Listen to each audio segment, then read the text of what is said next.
여러분 반갑습니다. 샬롬, 헤베는 샬롬 알레케. 뭔 말인지 모르지만 이렇게 하면 따라하면 됩니다. 이 찬양할 때 같이 춤춰야 되는데 춤출 용기 있는 분들이 없었네요. 내일 한번 해보세요. 또 춤추게. 여러분 추운 날씨에 우리 집회가 이제 열리게 되는데 그래도 여러분 사모함으로 찾아나와 주셔서 감사합니다. 해필이면 이렇게 집회가 있을 때 딱 추워졌어요, 그렇죠? 제가 좀 얼었어요, 좀 위축이 돼가지고 원래 이렇게 나와야 되는데 갑자기 반이 찌그러져가지고 아직 복구가 안 됐습니다. 그래서 오늘은 그냥 저대로 살아야 될 것 같습니다. 내일 아마 복구가 되겠죠. 오늘부터 3일 동안 우리 최에스라 선교사님 모시고 3일 동안 이제 유대인 왕, 이스라엘 왕, 예슈아라는 주제로 말씀을 이렇게 집회를 갖습니다. 아까 이제 저도 이제 오늘 처음 얼굴 뵙고 대화 나누면서 귀한 시간 가졌는데 이렇게 우리 선교사님 안에 너무 많은 것들이 들어가 계세요 지금. 근데 펼쳐놓을 장소가 그동안 없으셨더라고요. 이번에 이제 브레드 TV에서 작년 이맘때 한 달 동안 녹화를 한 거 이제 올해 틀어주고 계시대요. 근데 55강 여러분. 근데 이거는 일부에 불과하고 또 하셔야 되는데 앞으로 1년 동안은 계속 틀어줄 건가 봐요. 그리고 또 준비된 게 너무 많으신데 그동안 이제 저 LA에 숨겨져 계셨다가 이제 한국에 나타난 지가 얼마 안 됐습니다. 이번에 갑자기 이제 어머니가 좀 대구에 계시는데 몸이 편찮으셔서 큰아드님이시래요. 그래서 자식의 도리를 다 하시고자 2달 동안 여기 한국에 오셔가지고 어머니 돌보려고 갑자기 오시는 그 타이밍에 제가 일전에 브레드 TV 김종철 강도님한테 부탁을 해놨거든요. 선교사님 오시게 되면은 꼭 연락 주라고. 근데 곧바로 연락이 오셨어요. 그래서 저희 교회가 처음으로 일정을 잡고 오늘부터 3일 동안 집회를 합니다. 솔직히 5번의 집회를 가지고 선교사님 안에 있는 것들 풀어놓기 너무 짧은 시간입니다. 그렇지만은 귀한 말씀을 전해주면서 특별히 여러분 우리 교회가 점점 이스라엘에 관련된 사역들이 점점 열어지고 또 여러분의 또 이스라엘에 대한 마음들이 열어지고 있는 이때 그 불을 당기는 아주 또 이스라엘 관련돼서 제가 여러 번 말씀드렸지만은 많이 저변이 확대되면서 또 문제점도 많이 드러나는데 그 부분에서 확실하게 체계적으로 성경적으로 또 교통 정리해 줄 수 있는 또 탁월한 티칭을 가지신 분입니다. 귀한 선교사님 오늘 오셔서 오늘부터 3일 동안 말씀을 전해주겠습니다. 오늘 첫 시간 내일 오후 2시 저녁 7시 또 주일 오전 10시 오후 2시 모두 5번에 걸친 이 티칭 가운데 여러분 귀한 은혜 받고 또 이스라엘에 대해서 더 정리되고 연리되고 또 그와 관련된 그런 은혜가 깊어지는 3일 동안 되기를 다시 한번 부탁을 드리겠습니다. 여러분 축복합니다. 옆에 분들 다시 한번 축복하는 의미에서 여러분 환영합니다. 은혜 많이 받으시고 또 하나님 축복 전합니다. 자, 선교사님 모시겠습니다.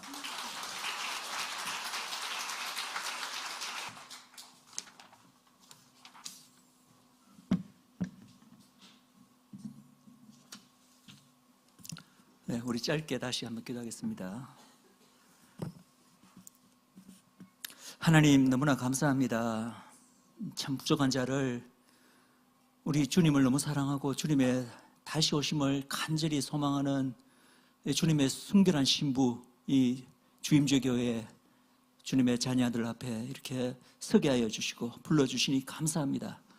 아버지 이제 사흘간 부족한 종을 통하여 하나님의 말씀을 나누고 또 주의 종의 삶 가운데 행하신 주님의 놀라우신 일들을 나눌 때 주의 성령께서 함께하여 주시고 아버지 정말 저희들의 마음의 눈과 아버지 저희들의 영을 열어주시사 정말 주의 장자 이스라엘을 향한 하나님의 그 뜻과 계획과 마음을 깊이 깨달아지는 그 뜻이 베풀어지는 그런 시간으로 주님께서 역사하여 주시옵소서.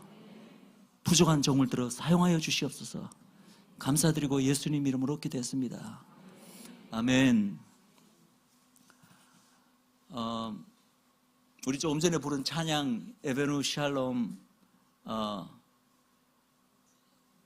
뭐죠? 에베누 샬롬 알레켐. 예.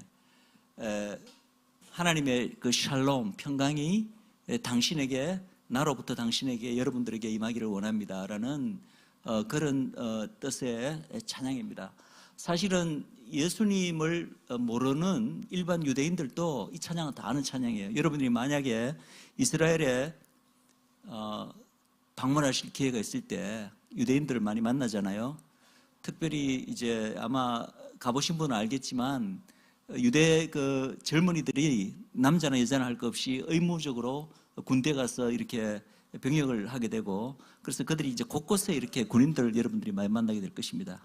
그럼 이제 그들에게 뭔가 다가가서 뭐 예수님 얘기도 하고 싶고 이렇게 뭐 친근함을 표시할 때 제일 좋은 방법은 샬롬으로 이제 이렇게 인사를 하는 것이고, 또 특별히 금방 우리가 부른 에베누 샬롬 알레켐 이런 노래들을 혹시 여러분들이 그 앞에서 부르면은 그분들이 너무 좋아할 거예요. 예, 여러분들 유대인들의 그 이스라엘의 그 삶, 유대인들의 삶 가운데 역사적으로 가장 깊이 그들의 삶에 박혀 있는 단어가 뭔지 아시죠? 샬롬입니다. 샬롬.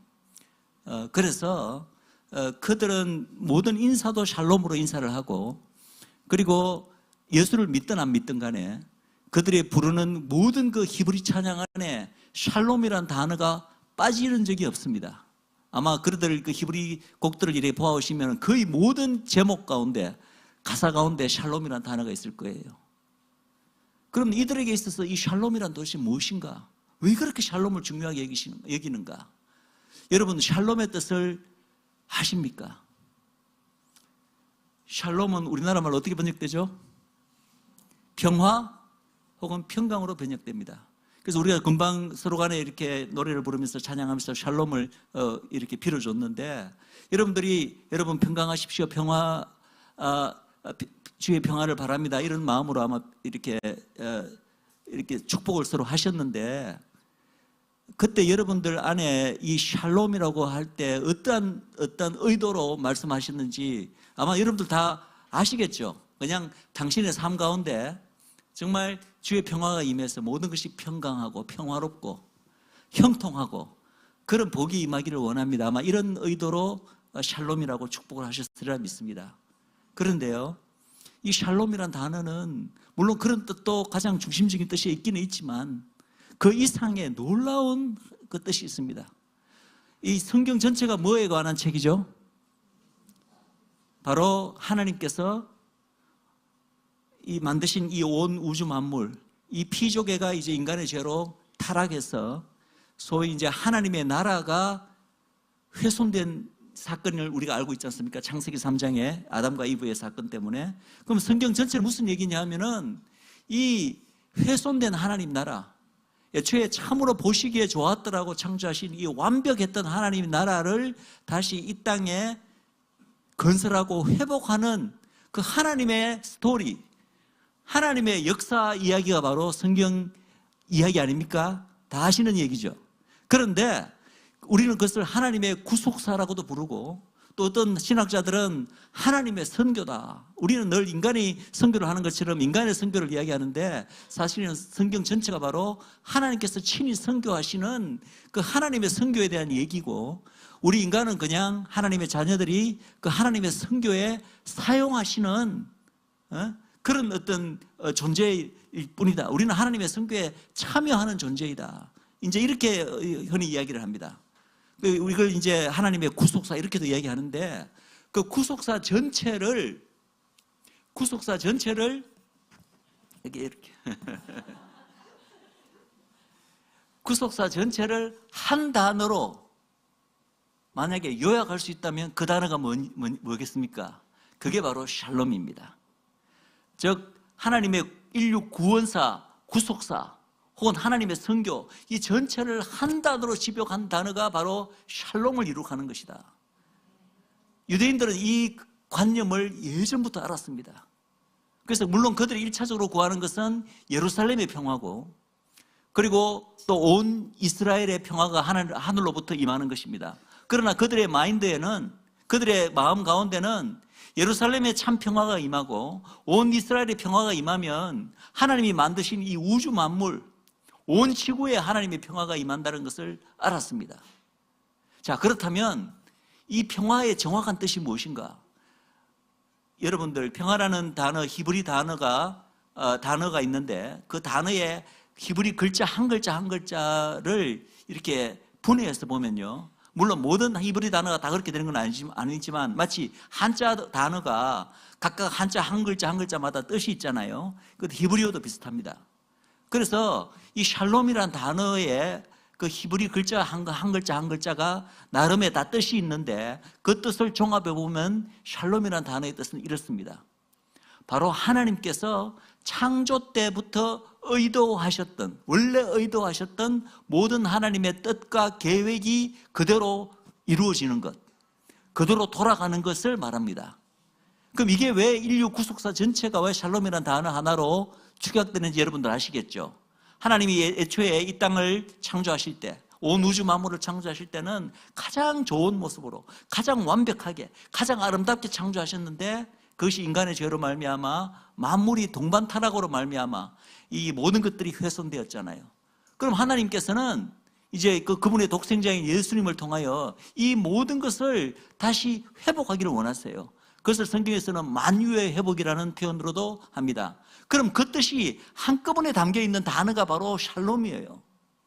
그래서 샬롬은 하나님이 원래에 의도하셨던, 창조하셨던 원래의 질서로 되돌아간다는 뜻이 바로 샬롬의 뜻입니다. 그게 우리가 그냥 모든 게 평화롭다, 평강하다 하고는 조금 뭔가 뜻이 조금 더 다르죠. 그런데 여러분들 이걸 아셔야 됩니다. 샬롬을 이루시기 위해서 하나님께서 사용하시는 방법은 때로는 항상 평화롭고 좋은 게 좋은 식의 방법만 사용하신 게 아니라는 거죠. 하나님께서는 샬롬을 이루시기 위해서는 때로는 전쟁도 사용하시고 피를 흘리시기도 하시고 어떤 갈등과 어떤 어려움과 고난, 이 모든 것들을 동원하셨더라도 결국은 하나님의 원래의 뜻대로 이루시는 것이 바로 샬롬입니다. 그 인류 구속사가, 성경이 말하는 인류 구속사가 그렇게 진행되어 왔습니다. 여러분들 아시겠지만. 자, 그렇다면 이것은 인류 전체에 대해서도 해당되는 말이지만 여러분들 한 사람 한 사람의 개인의 삶에서도 샬롬은 똑같은 뜻이에요. 여러분들이 서로 간에 샬롬을 빌어주실 때, 당신의 삶 가운데 정말 하나님의 평화가 임하기를 원합니다, 이렇게 구할 때는요, 사실은 어떻게 구하냐 하면은 하나님께서 어떤 방법을 사용하시든 간에 하나님이 주권적으로 사용하셔서 당신의 삶 가운데 하나님이 원래 의도하셨던 가장 완벽하고 아름다운 뜻이 이루어지기를 원합니다, 이런 뜻이 바로 서로 간에 샬롬을 빌어주는 뜻입니다. 그럼 하나님께서 여러분들의 삶에 이제 역사를 하시고 관여하실 때 하나님이 어떤 방법을 사용하실까요? 항상 여러분들이 좋아하는 방법, 편하게 여기는 방법만 사용하실까요? 그렇지 않잖아요. 하나님은 어떻게 하십니까? 때로는 징계도 하시고 어려움도 주시고 고난도 주시고, 그 어떠한 방법을 통해서도 여러분들의 삶 가운데 가장 최적의 방법, 최선의 방법을 하나님께 사용하셔서 여러분들 각자를 향하시는 하나님의 뜻을 결국은 이루어내시잖아요. 그렇게 되기를 원합니다라고 빌어주는 게 샬롬이에요. 여러분들 그런 마음으로 혹시 서로 간에 조금 전에 샬롬을 빌으셨나요? 아니라면 이제는 샬롬의 뜻을 아시니까 그런 뜻을 마음에 품고, 우리는 주님께서 주시는 모든 것을 우리는 선한 것으로, 우리를 위한 것으로, 최선의 것으로 인정하고 받아들여야 되잖아요. 그죠? 그런 뜻으로 우리 다시 한번 옆 사람을 향하여 샬롬이라고 한번 인사하도록 하겠습니다. 이제 조금 더 무거워지죠, 뜻이. 샬롬, 샬롬. 샬롬. 아멘, 아멘. 제가 이 예배 자리에 들어오는 순간 참 이 찬양이 뜨겁게 올라가고, 저는 정말 감히 말하자면 참 예배를 소중하게 여기고 예배에 목숨을 거는 사람입니다. 그래서 정말 주님의 그 임재가, 이 교회 이름이 주임주 교회더라고요. 그래서 참, 이게 참 이름 정말 너무나 기가 막히게 잘 지었다. 예, 성령님의 임재가 정말 가득한 걸 느꼈습니다. 예. 찬양을 부르면서 정말 여러분들 너무나 주님을 사랑하시는구나. 정말 주님의 그 신랑 되신 주님의 오심을 너무나 간절히 소망하는 참 거룩한 신부의 교회라는 것을 제가 느낄 수 있었습니다. 여러분들 주님 너무나 기다리시죠? 다시 오기를 원하시죠? 그러시다면 이스라엘을 위해서 기도하십시오. 예루살렘을 위해서 기도하십시오. 제가 이제 오늘부터 시작해서 주일까지 5차례 말씀을 전하게 될 터인데, 아마 저에 대해서 이제 조금 들으신 분은 아시겠지만, 저는 이스라엘의 회복을 위해서 제 남은 삶을 드리기로 이제 이렇게 헌신한 선교사입니다. 그래서 제 메시지는 다 이스라엘에 관련된 메시지가 될 것입니다. 그러나 여러분, 흔히 이제 뭐 나는 유대인들을 사랑한다, 혹은 이스라엘을 사랑한다, 이런 말들을 하시는 분들이 계신데요. 그 말이 잘못된 건 아닙니다. 그렇게 해야 됩니다. 그런데 우리가 분명하게 알아야 될 것은, 우리가 왜 이스라엘을 사랑해야 되는가?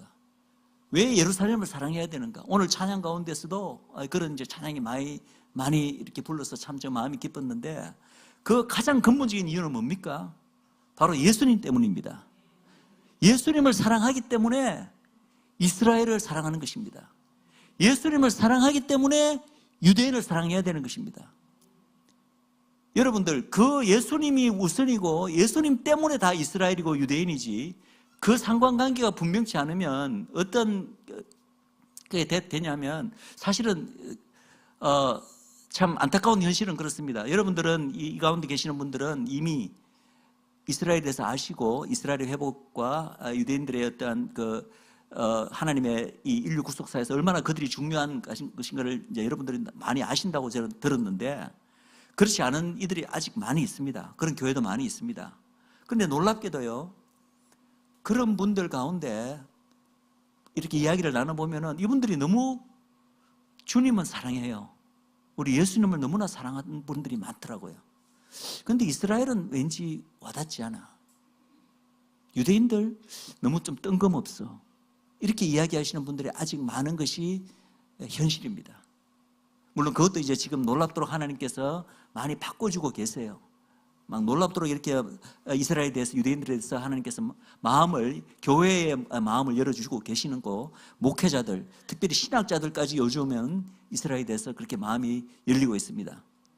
그런데 제가 이제 이렇게 이스라엘 사역을 하면서 이스라엘에 대한 메시지를 좀 전하면서, 어떤 분들은 이렇게 쉽게 이스라엘의 메시지를 받아들이는 분들이 있는데, 어떤 분들은 분명히 이분은 주님을 너무나 사랑하는 이들인데 이스라엘의 메시지를 잘 받아들이지 못해요.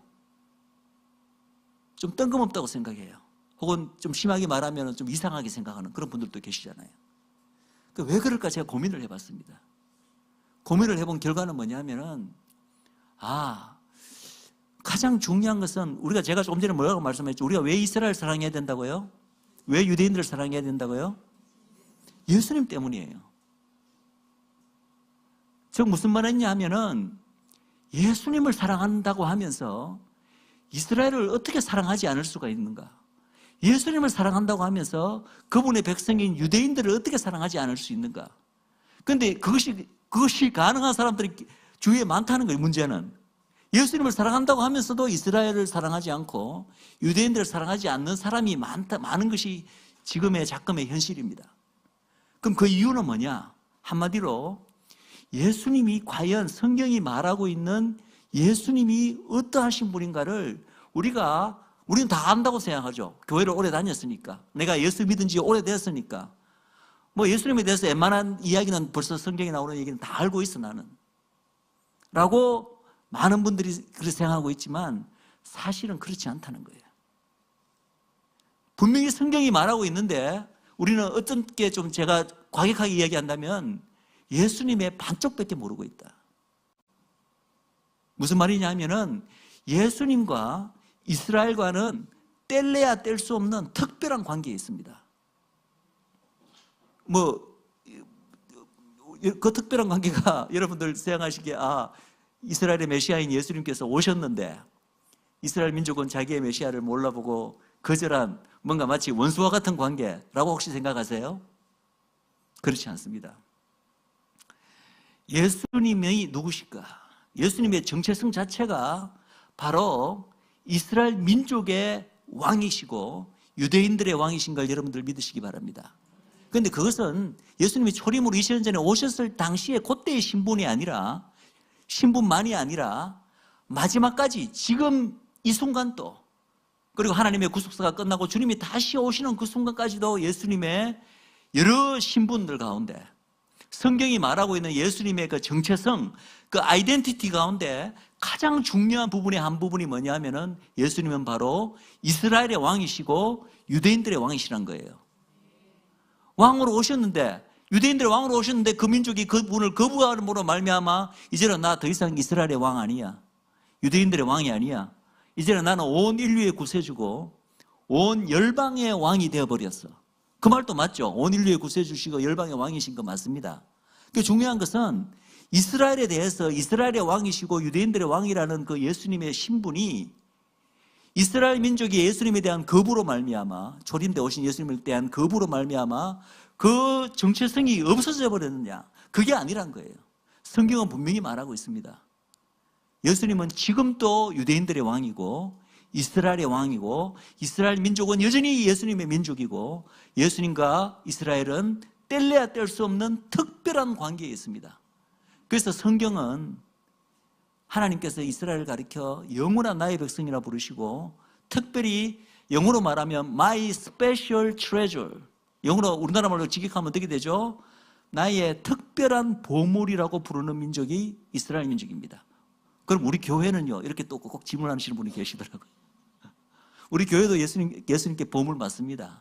그러니까 중요한 것은 많은 교회가 이스라엘은 더 이상 주님의 백성도 아니고 주님에게는 특별한, 왜냐하면 주님을 거부했기 때문에 주님의 스페셜 트레저, 그건 구약 때나 부르는 명칭이지 이제 예수님 이후로는 더 이상 아니야라고 생각하시는 분들이 많다는 거예요.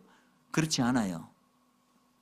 여러분 계시록에 보면은 예수님이 그 7인에 대한 얘기가 나오죠. 그 사도 요한이 이제 환상 가운데 천상의 예배를 드리는 그 장소로 이렇게 끌어올려져서 두루마기를 보는데 두루마기가 7개의 인으로 이렇게 봉해져가 있습니다. 그 두루마기가 뭐냐, 또 그거는 또 다른 또 종말론에 대한 어떤 얘기가 되겠지만, 그 두루마기를 뗄 자가 없어서 이 요한이 이렇게 우는 얘기가 나오죠. 그럴 때 천사가 요한을 달랩니다. 울지 말라, 여기 인을 뗄 자가 있다. 그러면서 바로 어떻게 소개하냐 하면은 유다 지파의 사자 다윗의 뿌리가 이겼으니, 그가 이겼으니 그가 바로 이 인을 뗄 자격이 있다고 이야기를 합니다. 유다 지파의 사자 다윗의 뿌리 누굴 가리키죠? 예수님입니다. 바로 계시록은 바로 인류의 역사가 끝날 때, 그죠? 하나님의 구속사가 끝날 때에 대한 어떤 책이잖아요. 거기에 그 순간까지도 예수님의 정체성을 어떻게 표현하고 있나, 성경은 유다 지파의 사자 다윗의 뿌리로 이야기하고 있다는 거예요. 그래서 중요한 것은, 제가 말하고자 하는 포인트는 예수님은 지금도, 그리고 이 세상 끝날 때까지도 바로 유대인들의 왕, 그리고 이스라엘의 왕이십니다. 그런데 이러한 놀라운 이 이스라엘과 예수님과의 관계가 그러면 어디에 잘 표현되어 있느냐? 그 부분을 제가 5번의 시간에 걸쳐서 좀 말씀드리고자 합니다. 놀랍게도 이제 제가 주로 구약 말씀을 가지고 또 말씀을 드리고 할 터인데, 구약에 우리가 알고 있는 많은 이야기들 가운데 우리는 구약에 예수님에 대한 메시아 예언들이 많은 건 여러분들 아시죠? 그거는 여러분들이 상당히 많이 알고 있는 예언들도 있는데, 저는 그런 부분을 이야기하는 것이 아니라 별로 예수님하고는 관계없는 이야기처럼 보이는 구약의 이야기들이 꽤 많이 있습니다. 우리는 다 잘 알고 있는 얘기입니다. 특별히 이제 요셉에 대한 얘기라든지 야곱에 대한 얘기라든지 야곱과 그 두 아내 라헬과 레아의 이야기라든지 에서와의 이야기라든지 이러한 이야기들 가운데 놀랍게도 바로 예수님의 이야기가 숨어 있는 거예요. 거기 예수님이라는 이름은 등장하지 않습니다. 그러나 그 안에 이제 신학적으로는 이런 표현을 사용합니다. 예표라는 단어를 여러분들 들어보셨나요? 예표. 예표란 말은 풀어서 이야기하면은 예언적인 그림자라는 뜻입니다. 예언적인 그림자.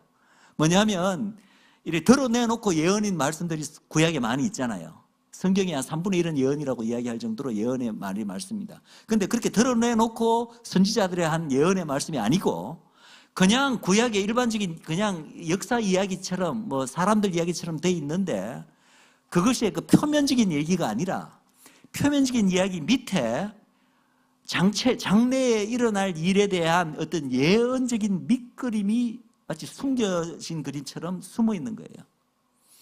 그런 것을 예표라고 얘기합니다. 그런 거 따지는 거 좀 이상한 거 아닌가라고 혹시 생각하시는 분 계시나요? 그런데 이런 것은 전혀 이상한 것이 아니라 신학자들도 다 인정하는 것입니다. 그래서 신학 용어로는 이런 것을 타이폴로지라 불러요. 타이폴로지. 즉 주어진 이야기 가운데 미래에 대한 예언에 대한 예언적인 밑그림이 영어로는 타이프라고 하는데 이걸 어떻게 우리나라로 어떻게 번역해야 될지 모르겠지만 어쨌든 예언적인 상징 혹은 밑그림으로 혹은 예언적인 그림자로 숨어 있는데 그런 부분들을 제가 앞으로 이제 내일 2시간 그리고 모레 2시간을 통해서 제가 다루기를 원하는데 그것을 보면 그 안에 놀랍도록 이 예수님의 이야기가 숨어 있고 예수님의 이야기뿐만 아니라 누구 이야기가 있겠어요? 이스라엘 민족의 이야기가 벌써 거기 나와 있는 거예요. 이때 이스라엘 민족은 아직 탄생하기 전입니다. 여러분 생각해 보세요. 야곱 이야기나 요셉 이야기 때 물론 이제 요셉 때 지나서부터는 이제 이스라엘 민족이 모세 때 탄생하긴 하지만 요셉 때만 하더라도 아직 이스라엘 민족이라 할 이야기가 없잖아요. 또 야곱은 말할 것도 없고 이런 그 외에도 아브라함의 일생에도 마찬가지지만 그 안에 놀랍도록 예수님과 이스라엘과의 관계를 나타내는 그래서 항상 구약에 나타난 예언적인 예수님의 그림이 숨어 있을 때는 거기에 항상 동반해서 등장하는 어떤 존재가 있는데 그 존재가 뭐라고요? 이스라엘 민족이에요. 그래서 처음부터 끝까지 하나님의 인류 구속사 안에 예수님과 이스라엘은 뗄래야 뗄 수 없는 그런 운명적인 공동체적으로 묶여 있다. 그런데 많은 이들은 이 관계를 모릅니다. 모르기 때문에 예수님과 이스라엘은 예수님 오셨는데 이스라엘은 그들의 메시아를 거부했잖아. 그럼 이 민족은 이제는 예수님께 버려졌고 그리고 이제 예수님을 믿는 우리가 교회가 탄생했잖아요. 교회가 이제는 진짜 성경이 말하는 이스라엘이 된 거 아닌가? 그래서 여러분들 이런 얘기 많이 들었잖아요. 교회야말로 진짜 이스라엘이다. 참 이스라엘이다. 혹은 교회를 가리켜 새 이스라엘이다. 또 이런 표현도 들어보실 거예요. 교회는 영적인 이스라엘이다. 그러나 성경 어디에도 교회를 가리켜 영적인 이스라엘이다. 새 이스라엘이다. 참된 이스라엘이다. 이렇게 이야기하는 구절은 단 한 구절도 없습니다. 예. 그것은 그냥 잘못된 신학이 만들어낸 호칭일 뿐입니다. 분명히 이스라엘이 초림으로 오신 예수님을 거부한 것은 사실이지만 그럼에도 불구하고 이 이스라엘은 하나님의 인류 구원사 가운데 처음부터 끝까지 너무나 중요한 역할을 하는 중요한 어떤 하나님의 백성이다. 저는 이 하나님의 인류 구원사 전체를 한편의 드라마로 생각합니다. 사실 이건 제 이야기가 아니라 신학자들도 늘 이렇게 드라마에 비유해서 이야기를 해요. 자, 그렇다면 생각해 보십시오. 드라마에서 가장 중요한 인물이 누군가요? 당연히 주연 배우겠죠. 이 인류 구원사라는 한편의 이 거대한 드라마의 주연 배우는 누구겠습니까? 당연히 예수님입니다. 예수님은 바로 드라마의 주인공이신데 그런데 주연이 있으면 뭐가 있죠? 조연이 있습니다. 그런데 이 조연으로서 등장한 굉장히 중요한 존재가 바로 구약의 이스라엘입니다. 그러면은 많은 이제 교회들이 어떻게 생각했냐 하면은 이 드라마가 길면 중간에 이렇게 뭐랍니까? 중간에 이렇게 잠깐 쉬는 걸 뭐라고 부르죠? 예. 이런 연극 같은 거 할 때 중간에 쉬는 시간이 있잖아요. 예. 그때가 바로 이제 예수님께 초림으로 오시는 그 순간인데, 그때를 기점으로 이 조역 배우가 바뀌었어라고 주장하는 사람들이 있습니다. 예수님이 구약 때부터 주연인 것은 다 인정을 해요. 표면으로 드러나지는 않았지만. 예수님이 구약 전체의 주인공인 거 여러분들 아십니까? 그거 어떻게 아시죠? 예수님이 그거 본인이 내가 구약 때도 주인공이었다고 말씀하시는 거 혹시 기억나세요? 그런 부분이 성경에 있나요, 없나요? 답은 있습니다. 여러분들 예수님 부활하시고 난 다음에 잘 아시는 사건 가운데 어떤 사건이냐면 에마오로 가는 두 제자 이야기가 있습니다. 그때 이제 부활하신 예수님께서 같이 길을 가는데 형체가 이렇게 밖에 계셨기 때문에 못 알아봤죠, 처음에는. 그런데 그 길을 가면서 예수님께서 그 에마오로 간 두 제자에게 뭘 가르치는지 아십니까? 바로 모세오경, 모세와 선지자의 글을 통해서 본인에 대해서 이야기하고 있는 모든 부분을 가르쳐 줬어요. 모세라 하면 모세오경을 가르칩니다. 창세기부터 신명기까지. 그리고 선지자라 하면은 그 이후에 나오는 선지서까지 다. 즉 뭐냐면은 한마디로 구약 성경 전체가 다 예수님에 관한 얘기라는 얘기예요. 그것이 드러나 있는 예언이든 몇 구절 우리가 잘 알고 있는 메시아의 예언 구절뿐만 아니라 제가 조금 전에 말씀드린 예표라는 걸 통해서 표면적으로는 드러나 있지 않지만은 숨은 그림처럼 수많은 우리가 예수님과 상관없어 보이는 이야기 가운데 사실은 그 밑그림으로 예수님과 이스라엘 얘기가 숨어 있는 거거든요. 그런 부분들을 이제는 예수님께서 부활하셔서 에마오로 가는 두 제자에게 하나하나 이렇게 설명해 주고 계시는 거예요. 그 제자들의 눈이 활짝 열렸죠. 그리고 나중에 식사하는 자리에서 이분이 예수님이구나 하는 것을 이제 그들도 깨달아 알게 됐습니다. 그래서 제자들이 이제 에마오로 다른 뭘 보러 갔다가 이제 예수님을 만났기 때문에 바로 11사도가 있는 예루살렘으로 돌아갑니다. 그래서 자기들끼리 막 만나서 이제 예수님 길 가다가 만난 얘기를 막 하고 있는데 그때 예수님께서 또 나타나십니다. 누가복음에 나오는 얘기입니다. 나와서는 또 예수님께서 뭘 가르치냐면 그 11명의 제자들 앞에서 또 모세와 선지사와 이번에는 시편까지, 여러분 시편 말씀 안에 얼마나 예수님에 대한 예언적인 구절이 많은 거 아시잖아요. 그것까지, 그러니까 한마디로 우리가 흔히 말하는 무슨 모세오경, 선지서, 문학서까지 구약 전체를 가리키는 말이죠. 그걸 다 통해서 그것이 다 예수님에 관한 얘기라고 가르쳐주고 있는 거예요. 어쨌든 이 한 편 전체를 한 편의 연극 혹은 드라마로 본다면 구약부터 제 포인트는 주인공은 예수님이고 구약의 주요 조연은 이스라엘이었습니다. 근데 많은 교회들은 어떻게 생각했냐면은 예수님이 초림으로 오시고 난 이후부터 이제 이 연극의 드라마의 나머지 후반 반은 주연은 그대로인데 조연이 바뀌었어. 조연이 어디서 어디로 바뀌었냐고요? 이스라엘에서 교회로 바뀌었다라고 주장을 한다는 거죠. 그것이 바로 잘못된 시각입니다. 이런 시각을 바로 대체 신학이라고 이야기를 합니다. 교회가 이스라엘을 대체해버렸다라는 시각이죠. 그러나 그것은 너무나 잘못된 시각입니다.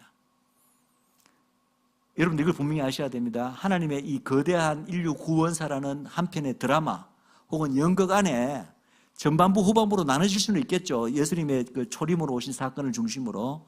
그러나 이스라엘은 전반부에만 주역이 아니라 비록 표면에 가장 스포트라이트에서는 사라진 것처럼 보였을지 몰라도 후반부에 이스라엘은 여전히 주역입니다.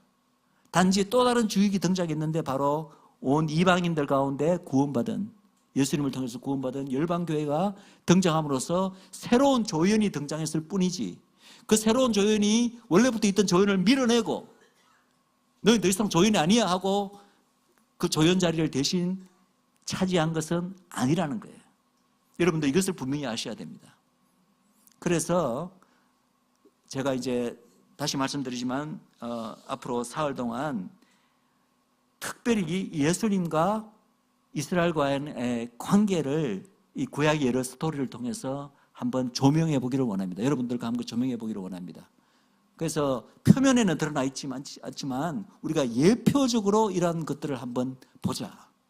그래서 그것을 통해서 드러나는 건 사실은 결론적으로 미리 말씀드리면은 이 전체 강연의 주제가 뭐였죠? 이스라엘의 왕, 유대인들의 왕이라는 것을 다시 한번 여러분들이 굳게 확인을 하고 이스라엘과 예수님과의 그 특별한 관계, 이 유대인들의 왕이 도대체 어떤 의미를 가지는가? 이스라엘의 왕이라는 것이 그것이 그냥 구약 때만 그런 게 아니라 예수님 초림 때만 잠깐 지녔던 타이틀이 아니라 주님이 다시 오실 때까지도 여전히 예수님은 유대인들의 왕이고 이스라엘의 왕이라는 그 어떤 그 신분을 그대로 가지고 계신다면 그것이 오늘날 우리에게 어떤 의미를 가지는가를 한번 깊이 생각해 보는 시간이 되기를 원합니다. 그래서 그 관계를 우리가 확실히 깨닫게만 된다면 나는 예수님을 사랑하는데 이스라엘은 좀 아닌 것 같아. 유대인들은 아닌 것 같아. 이런 말을 절대 하실 수가 없는 거죠. 그런 말을 한 사람이 있다면 아직까지 유대인도로 왕으로 오신 예수님이 어떠하신 분인지 그 유대 민족과 이스라엘 민족과 어떤 관계가 있는지를 잘 몰라서 그런 말을 하는 거예요. 그래서 그런 부분들을 우리가 한번 나눠보기를 원합니다. 이 교회 그 포스트에 보니까 저에 대해서 물리학자에서 또 법학자로 그리고 또 이스라엘 선교사로 뭐 이렇게 이런 표현이 있더라고요. 그래서 목사님도 저에게 조금 제가 어떻게 이러한 사역을 하게 됐는가 그 이야기를 조금 간증을 부탁하셔서 제가 좀 제 이야기를 조금 말씀드리고자 합니다. 아마 여러분들도 좀 궁금하실 수도 있겠다고 생각해서 저는 사실은 이제 불신 가정에서 지금은 참 감사하게도 하나님께서 저희 부모님, 저를 통해서 저희 부모님, 제 동생들을 다 이렇게 구원해 주셨습니다. 그렇지만 어릴 때부터 이렇게 불신 가정에서 자랐고 대학에 와서도 전혀 하나님을 모르고 그렇게 지냈습니다. 제가 참 앞에서 이렇게 찬양 부르고 또 뜨겁게 찬양하는 이 교회의 젊은이들을 보면서 참 좋으면서도 한편으로는 참 제 가슴이 좀 아픈 부분이 있어요. 뭐냐면은 바로 여러분들 그 나이에 저는 예수님을 모르고 너무나 좀 허랑방탕하게 마치 돌아온 장자까지는 아는지는 몰라도 그렇게 제 젊은 시절을 그렇게 낭비했습니다. 그 약간 도움을 드리기 위해서 제 이야기를 잠깐 말씀드리면 제가 이제 대학 들어갈 때 1981년이네요. 제가 이제 그 당시 학력고사를 전국 수석을 했습니다. 이공계 수석으로 이제 제가 서울대학교를 수석으로 입학을 하게 되었고, 그런데 그 당시는 예수님을 전혀 몰랐습니다. 여러분들 뭐 대단하다 이렇게 생각하시는 분도 혹시 계실지 모르겠지만 사실은 그때 그 시절을 제가 돌이켜 보면은 너무나 한심하고 너무나 안타깝고 너무나 가슴 아픕니다. 왜냐하면은 뭐 그런 어떤 일을 제가 겪었지만 솔직히 말해서 이제 왜 남들처럼 그렇게 성공을 위해서 달려가야 될지, 어떤 목표를 가지고 이 삶을 살아야 될지 그런 아무런 의미도 없이 그냥 철없는 대학생들, 그냥 뭐 이렇게 어울려 다니기를 좋아하고 그런 어떤 물길에 휩쓸려서 그냥 대학 4년간을 지금 생각해 보면은 그냥 한없이 방황하는 시간을 보냈던 것 같아요. 허무하게 보냈습니다. 근데 이제 하나님께서 참 지금 생각해 보면 너무나 감사한 것은 마치 아브라함을 그 갈대아 우르 우상 숭배하는 그 지역에서 아브라함을 불러내서 이렇게 가나안 땅으로 부르시면서 그 하나님의 인류 구속사를 아브라함으로부터 시작하셨잖아요. 그죠? 우리는 이제 그것을 특별 구속사라고 부르는데 제 개인의 삶 가운데서 하나님께서 비슷한 일을 행하셨습니다. 원래 저를 아마 구원하시기로 저는 이미 작정된 사람이라고 저는 믿습니다. 그것이 성경이 가르치잖아요. 모태에서부터 이미 하나님께서는 불꽃 같은 눈으로 우리를 보고 계셨습니다. 저는 하나님을 알지 못했을지라도. 근데 제가 이제 한국 땅에 있어서는 도저히 하나님이 보시기에 한심한, 도저히 하나님을 알 수 있는 그런 환경이나 그런 상태가 아니었을 것 같아요. 그래서 하나님께서 저를 이제 제가 결혼과 동시에 미국으로 이렇게 유학을 떠나게 되었습니다. 전혀 저는 그때 하나님의 인도하심을 깨닫지 못했습니다. 그냥 남들처럼 조금 이제 나이가 드니까 지난 세월이 좀 후회스럽고 지금부터라도 정신 차려서 뭐 학위라도 하나 받고 남들처럼 버젓한 직장이라도 하나 얻어서 그렇게 부모님들의 기대도 있고 주위 사람들의 기대도 있으니까 거기에 만족해야 되지 않겠나, 이런 그냥 단순한 마음으로 미국 유학을 떠나게 되었습니다. 놀랍게도 미국 유학 가운데 또 많은 일들이 있었지만 유학 2년째에 예수님을 만나게 되었습니다. 만나게 되어서 참 저에게는 완전히 새로운 세상이 열린 거죠.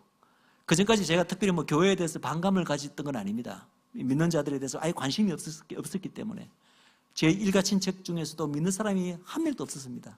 대학 때 그렇게 많은 친구들 가운데서도 믿는 친구가 단 한 명도 없었습니다. 철저하게 그런 어떤 뭐랄까 이방 어떤 문화에서 제가 한국에 살다가 미국으로 왔는데 하나님께서 놀랍도록 환경을 바꾸시면서 제 유학생 그 사회 그 주변에 전부 다 신실한 크리스찬들로 그냥 포진을 시켜 놓으셨어요. 그래서 만나는 사람마다 교회 가자는 거예요. 근데 제가 어떻습니까? 쉽게 누가 가자고 한다고 쉽게 끌려가는 사람 아니거든요. 굉장히 제가 버텼습니다. 버티고 온갖 핑계로 이 핑계 저 핑계 하면서 거부하고 있다가 어떻게 되었냐면 하나님께서 저희 아내를 먼저 움직이셨어요. 아내도 역시 저와 똑같이 그 당시는 불신자였는데 놀랍게 하나님께 역사하셔서 어느 날 주일날 아내가 자기는 오늘부터 교회를 가겠다는 거예요. 수많은 남편들이 그 아내가 교회 가는 것에 대해서 핍박하는 남편들이 많더라고요. 너무나 구원이 많이 받는데 저는 그러지는 않았습니다. 조금 점수를 하는 게 아마 그때 좀 땄는 것 같은데 저는 그냥 그래 네가 뭐 어떤 마음으로 가려고 하는지 모르지만 나보고 가자고는 하지 말라. 너 가는 데를 반대하지 않겠다. 너 그건 잘 갔다 오냐. 그렇게 이제 보내고 먹는 데는 제가 관심이 많았기 때문에 교회 가면 맛있는 거 많이 준다는데 혹시 오늘 가서 뭐 맛있는 거 뭐 좀 먹었냐 이런 거 묻고 뭐 그랬습니다. 그랬는데 아내가 이제 어떤 일을 만들었냐면은 그 당시 이제 유학생들 중심으로 성경 공부가 있었는데 그 성경 공부를 저희 교회가 그때 미국 교회에 새들어서 오후 예배가 있었거든요. 주일날. 그럼 오전 시간에 비잖아요. 오전 시간에 성경 공부를 저희 집에서 유치를 하는 거예요. 어떤 의도인지 여러분들은 아시겠죠? 그 저보고 성경 공부를 같이 하자는 거예요. 근데 저는 또 의지의 한국인 아닙니까? 그런 빤히 속이 들다 보이는 그런 또 그게 넘어가서는 안 되잖아요. 그래서 평소에는 다 친하게 지내고 테니스도 치고 이런 유학생들이 성경 공부하겠다고 막 성경을 가지고 아침마다 찾아오는데 저는 너무 지금 그 당시 제가 박사과정에 있었기 때문에 너무 숙제가 많아가 안 되겠다.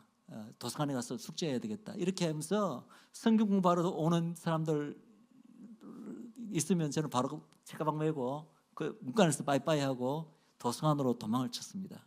그렇게 이제 몇 달 동안 하다가 두 가지 이유입니다. 하나는 일단 집 주인인데 계속 손님들이 오는데 저 혼자 도망 다니기가 미안하기도 하고 더 큰 근본적인 이유는 이겁니다.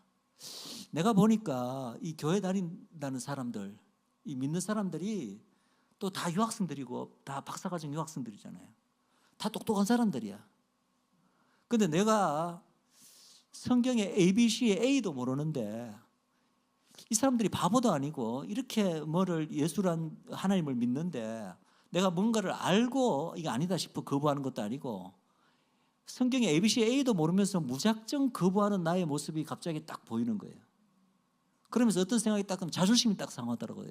이건 내가 아닌데. 왜냐하면 스스로 저는 제가 모든 것을 알 수는 없지만은 적어도 내가 모르는 것에 대해서 누가 이야기를 하고 할 때 그래 한번 들어보자. 들어보고 내가 스스로 판단해서 이게 그럴듯하면 내가 받아들이겠다. 이런 나름대로 마음이 좀 열린 사람이라고 평소에 자부를 했는데 이상하게 하나님에 대해서 성경에 대해서 이런 얘기를 하겠다고 오면은 그 이야기를 처음부터 듣기조차 싫어지는 거예요.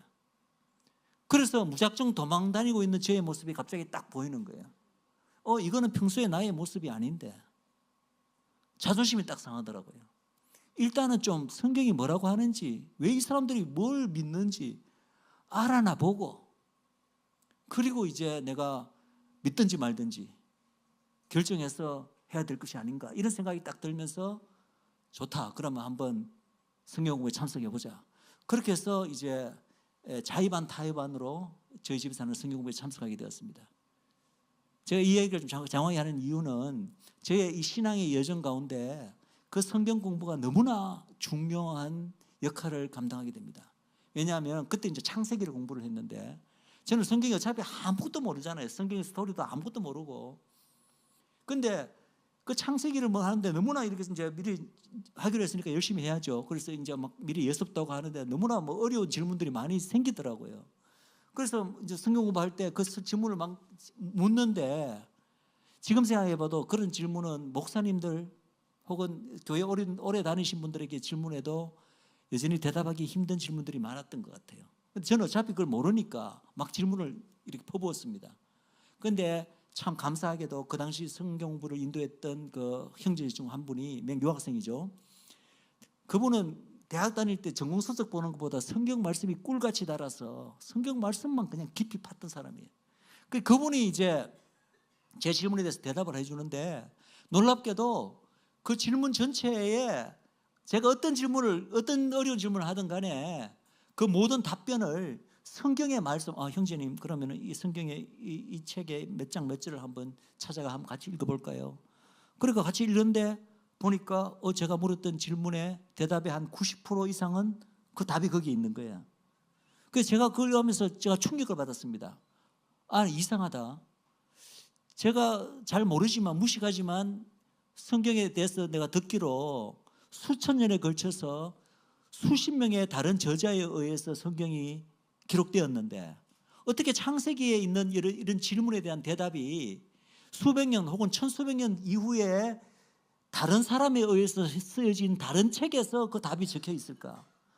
무슨 수십 명의 성경 저자들이 수천 년의 시간을 건너뛰어서 서로 간에 우리가 한번 이렇게 말을 서로 짜맞추어서 모든 대답이 서로 간에 주어지도록 음모를 꾸며서 성경 말씀을 한 것도 아니고, 서로 간에 알지도 못한 사람들이, 수천 년 떨어진 사람들이 각자 다르게 이렇게 적은 성경이 어떻게 전혀 엉뚱한, 여기 창세기에 대한 답변이 전혀 엉뚱한데 그 답이 있을까? 이런 일들이 한두 번도 아니고 여러 번 되풀이 되니까 제 마음이 어떤 마음이 드느냐면은 이게 말은 겉으로는 사람이 적은 책인처럼 보이지만 어쩌면 이 사람들이 이야기하듯이 하나님이란 분이 살아계시고 그 성령님의 어떤 단일 저자에 의해서 이 사람들에게 감동을 줘서 이런 서로 간에 성경에 어떠한 질문이든지 그 성경 내에 답이 주어지도록 이렇게 성경이 구성된, 이게 초자연적인 책이 아닌가라는 그런 생각이 문득 드는 거예요. 그러면서 어쩌면 하나님이 살아계실지도 모르겠다, 그런 생각이 이제 들면서 한 3개월 정도 성경 공부를 하게 되고, 그때 이제 어떤 분들이 저에게 예수님을 영접하지 않겠느냐고 이렇게 챌린지를 이제 도전을 했고, 제가 그렇다면 한번 믿어보자 마음의 결단을 내리고, 그래서 결국 나중에 알고 보니까 성경 말씀에 그런 말씀이 있더라고요. 믿음은 들음에서 나며 들음은 그리스도 예수의 말씀이라. 그게 다 그냥 성경 말씀대로 이루어진 거죠. 그래서 저는 이제 그 성경을 통해서 이제 예수님을 만나게 되고 믿게 되었습니다.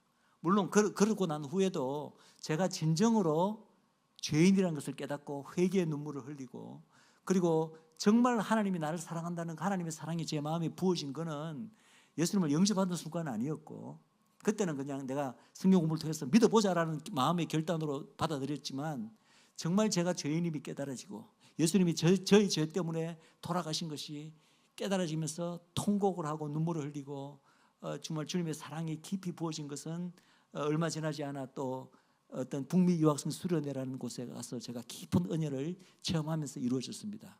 어쨌든 중요한 것은 제가 예수님을 처음 만나게 된 계기 자체가 이 하나님의 말씀 공부를 통해서 이 말씀이 정말 오류가 없는 무오한 하나님의 말씀이라는 것을 확신하면서부터 제가 예수님을 만나게 되었다는 거죠. 저는 모든 사람이 저와 비슷한 과정을 거쳐서 예수님을 만나게 된 걸로 생각했어요. 근데 제가 예수님 믿고 지금까지 이제 이렇게 지내오면서 당신들은 어떻게 예수님을 만나게 되었습니까? 여러분들 얘기를 들어보니까 저와 같은 경우는 굉장히 드문 경우더라고요.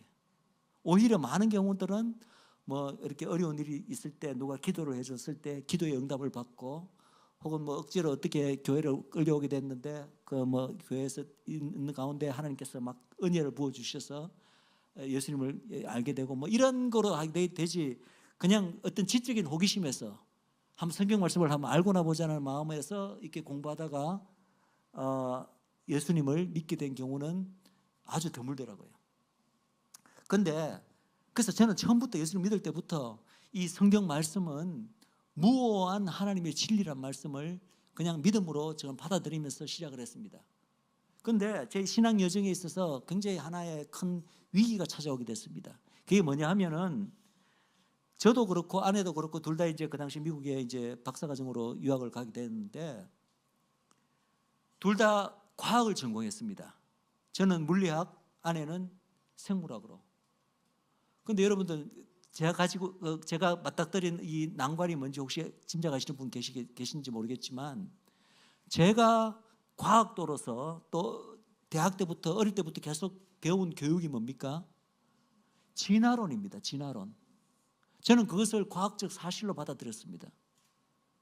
그런데 성경 말씀을 딱 읽다 보니까 창세기부터 읽다 보니까 전부 다 창조를 이야기하잖아요. 그것이 딱 그냥 충돌이 되는 거예요. 그래서 저는 처음에는 창조도 맞고 진화도 어떻게 맞을 수 있지 않을까, 어떻게 중간에 어떤 절충점을 찾으려고 애를 썼습니다. 그런데 그것이 결국은 불가능하다는 것을 깨달았습니다. 창조면 창조고 진화면 진화지 그 어중간한 중간 지점은 없습니다. 혹시 이 가운데 젊은 학생들이 많이 있는데 혹시 그 가운데 이공계에 있는 학생들이 아마 저와 비슷한 고민으로 성경 말씀은 예수님은 하나님을 믿어지는데 이 창조는 이게 온전히 좀 믿기 힘들다, 이런 분들 때문에 좀 고민하고 계신 분들이 혹시 이 교회에도 계신지 모르겠어요. 그런데 저와 아내의 경우에는 굉장히 심각한 고민이었습니다. 왜냐하면 저는 이것이 무오한 진리였죠. 창세기 1장 1절부터 계시록 마지막 장 끝절까지 하나님의 진리의 말씀으로 받아들였는데, 그런데 이 창조를 이야기하니까 여러분, 그러면 이 창세기의 창조 이야기만 사실이 아니고 그 부분은 진화가 맞고 과학이 진화론이 맞다고 하니까, 그 다음에 예수님에 관한 얘기, 예수님의 생애라든지 어떻게 우리가 죄인이고 어떻게 우리가 구원받고 이런 것은 또 성경이 말하는 것이 다 진리고 우리가 선별해서 선택적으로 이렇게 성경을 받아들이는 게 옳을까요? 그건 그렇지 않습니다. 여러분들 조금만 생각해 보면요, 창세기의 창조가 무너져 버리면 복음의 기초 자체가 무너져 버립니다. 아담과 이브 이것도 다 무너져 버리고요. 결국은 우리가 진리로 믿고 있는 이 구원의 진리, 예수 그리스도의 진리 자체가 송두리째 무너지게 되는 것이 바로 우리가 진화론을 받아들일 때 일어나는 일입니다. 그래서 제 신앙이 시작되자마자 좌초될 위기에 처한 거죠. 그래서 그 당시 아내랑 많이 고민을 하고 그것에 대한 해답을 구하기 위해서 이 목사님 저 목사님 많이 물어봤지만 만족스러운 대답을 아무도 해주지 않더라고요. 그런데 마침 너무나 다행스럽게도 여러분, 이제는 여러분들도 아마 이런 단어를 많이 들어보셨겠죠. 이거 창조과학이라는 거. 이 교회에서는 혹시 그것에 대해서 조금 이렇게 열려가 계신지 모르겠지만, 미국에서는요, 예수 믿는 그 크리스찬들이, 특히 과학자들이 창조과학을 벌써 100년째 연구를 하고 그것에 대한 그 굉장히 많은 연구 성과를 많이 이렇게 쌓아놓고 있더라고요. 그것이 한국에 소개되어서 이제 막 창조과학회가 만들어지고, 이것은 꽤 이제 나중에 한국에서 들어왔을 뿐이시고, 제가 그 당시만 하더라도 한국에는 아직 굉장히 창조과학이 제대로 알려지지 않았는데 미국에는 이미 오랜 역사로 창조과학에 대한 많은 성과가 쌓여 있습니다. 그것을 이제 제가 발견하게 되었고, 아내랑 이제 그 창조과학에 관한 모든 그 논문들, 책들을 섭렵하면서 결론은 뭐냐? 우리가 그동안 과학에서 사실이라고 주장해왔던 진화론이 얼마나 많은 허구와 오류, 그리고 사기로 가득 찬 그런 것들이 많다는 것을 특히 저와 아내는 과학자였기 때문에 그 과학자의 눈으로 그것을 확실하게 깨달을 수가 있습니다. 이 고민이 이제 근본적으로 해결되어 버린 거죠. 그러면서 성경이 말하는 창조는 문자 그대로 사실이고 과학적으로도 얼마든지 창조가 맞음을 증명할 수 있다는 것을 확신을 가지게 되었습니다. 그래서 이러한 경험이 이 진화와 창조에 관한 이 제 신앙의 여정의 초창기에 있었던 이 경험이 저에게 가져다 준 가장 큰 선물은 뭐냐? 처음부터 믿음으로 이 하나님의 말씀은 물론 이 안에 어떤 비유도 있고 상징도 있음을 제가 인정을 하지만 그러나 기본적으로는 모든 하나님의 말씀은 문자 그대로 사실임을 제가 더더욱 확신하게 된 계기가 되었다는 거죠. 예, 그것이 제 신앙 여정에 특별히 이스라엘을 나중에 하나님께서 열어주시는데 굉장히 큰 역할을 감당하게 됩니다. 초창기의 이 경험이. 어쨌든 그렇게 해서 제가 이제 미국 유학 기간 동안에 예수님을 영접하고 교회 생활을 시작하게 되었습니다. 그런데 그때만 하더라도 이스라엘에 대해서는 전혀 몰랐고 관심도 없었고, 그리고 특별히 그 당시 이제 미국 많은 이민교회들이 그렇지만 성령 사역에 대해서 굉장히 다 닫혀 있습니다. 그래서 교회 목사님들이 성령에 대해서 이야기하는 것도 거의 들어보지 못했고, 더더구나 방언, 무슨 뭐 성령의 은사, 예언 이런 거는 교회에서 아예 들어보지를 못하는 환경에서 제가 한 10년간 그래도 참 지금 생각해보면 너무나 좋은 교회를 만나서 그 부분은 좀 아직 열려가 있지 않지만 그렇게 기쁘게 신앙생활을 했던 것 같습니다. 그런데 제가 이제 학위를 마칠 무렵에 하나님께서 참 지금 생각해도 감사한 게 저에게 이제 성령에 대해서 알게 하시고 한국에서 한 귀한 분을 보내주셔서 그분과의 어떤 것을 교제와 또 말씀 공부를 통해서 성령에 대해서 은사에 대해서도 확 열리게 되었고, 그리고 그 전까지는 방언에 대해서 잘 들어보지도 못했고 뭐 그런 걸 하는 사람 이상한 거야 이렇게 생각하기도 했었지만 제가 직접 방언을 받게 되었습니다. 방언을 받고 모든 이 성경이 말하는 성경의 은사는 그친 것이 아니라 끝난 것이 아니라 지금도 계속되고 있다는 것을 제가 확신케 하게 되었습니다. 그래서 성경의 은사가 열리면서 동시에 뭐가 열렸냐 하면은 선교에 대해서 눈이 떠지게 되었습니다. 10년간 선교에 대해서는 생각해 보지 않았습니다. 그냥 이 땅에서 교회를 열심히 섬기면서 그냥 하나님 잘 믿고 착하게 살면서 살다 가는 것이 모든 구원받은 하나님의 백성의 삶이라고 그렇게 생각하고 그렇게 살았습니다.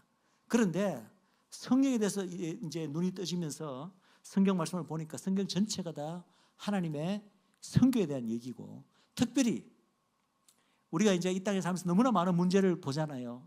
이 땅에 소망이 없음을 보잖아요. 지금 또 여러분들 아마 그렇게 생각하시는 분들 많을 것입니다. 이 땅에 도무지 소망이 없다.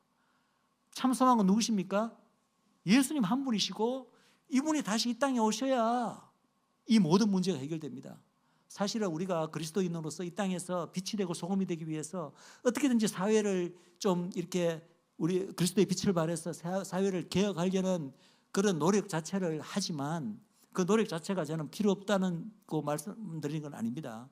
그런 삶을 살도록 우리가 노력해야 되겠지만, 그러나 성경이 말하는 바는 궁극적으로 이 사회는, 이 세상은 점점 더 악해져 갈 수밖에 없다. 우리의 그런 노력에도 불구하고. 그래서 우리가 우리의 그런 노력을 통해서 사회를 완전히 이 교회가 지배하는 하나님의 어떤 나라로 주님이 오시기 전에 우리 교회만의 힘으로 그렇게 만들 수 있다라고 한때 신학자들은 그렇게 믿었습니다. 그렇지만 이제는 신학자들조차 그런 어떤 장밋빛 환상을 이야기하지 않습니다. 우리가 사회에 빛이 되는 노력은 계속 교회가 해야 되겠지만 그럼에도 불구하고 그것 자체가 이 땅을 하나님의 나라로 정말 파라다이스로 만들 수 없다는 거죠, 한마디로. 그것은 언제만 가능합니까? 바로 주님이 이 땅에 오셔야 가능하다. 그래서 주님이 오시는 것이 너무나 이제 사모하다는데, 가만 보니까 주님이 오시기 위해서는 그냥 오시는 게 아니라 반드시 어떤 사전의 조건이 만족돼야 되는 거예요. 그 사전 조건이 뭔지 아시죠, 여러분들? 그게 바로 선교입니다. 우리가 잘 알다시피 마태복음 24장 14절에 온 천하 만민에게 이 천국 복음이 전파되니 그제야 끝이 오리라. 그 당시는 그 문장이 그 어떤 그 말씀이 제 마음을 찔렀습니다. 그때가 딱 제가 이제 학위를 마칠 때였습니다.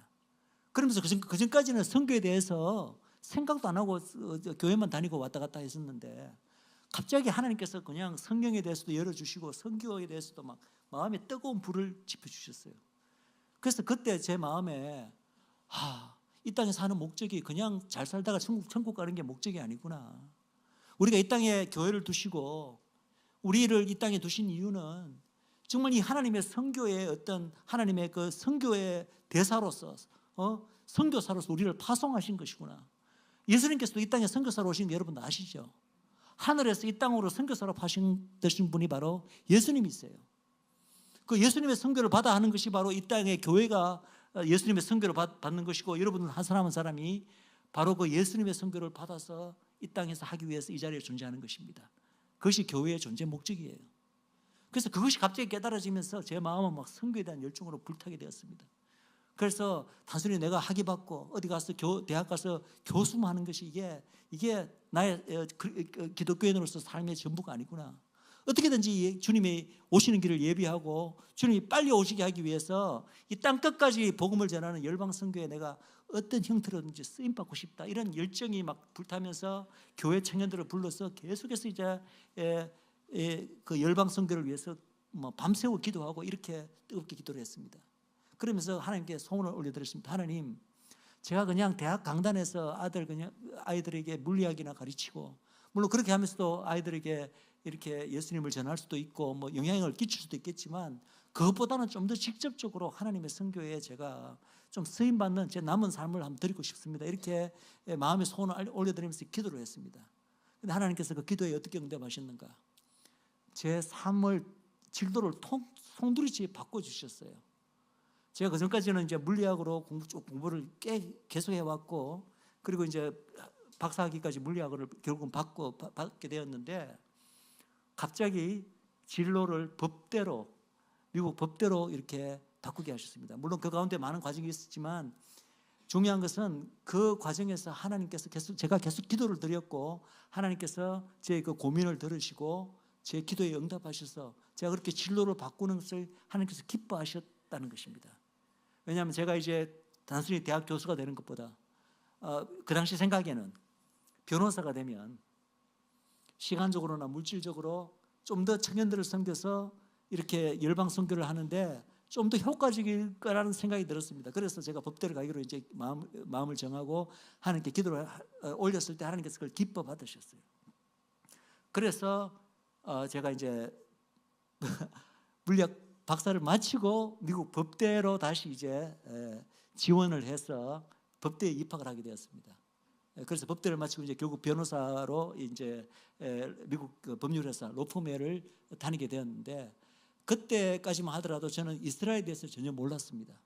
모르고 그냥 제 마음에는 처음부터 품었던 마음, 제가 유학생으로 왔기 때문에 어떻게든지 이 미국에 유학 오는 한국 유학생들을 섬겨서 그들에게 열방 선교의 어떤 비전을 심어주고, 그들로 하여금 땅끝까지 나가서 복음을 전하는 열방 그 선교의 자원으로 그들을 키우겠다, 이런 그 선교의 비전으로 이제 아내랑 학생교회를 둘 다 그때 평신도였는데 시작하게 되었습니다.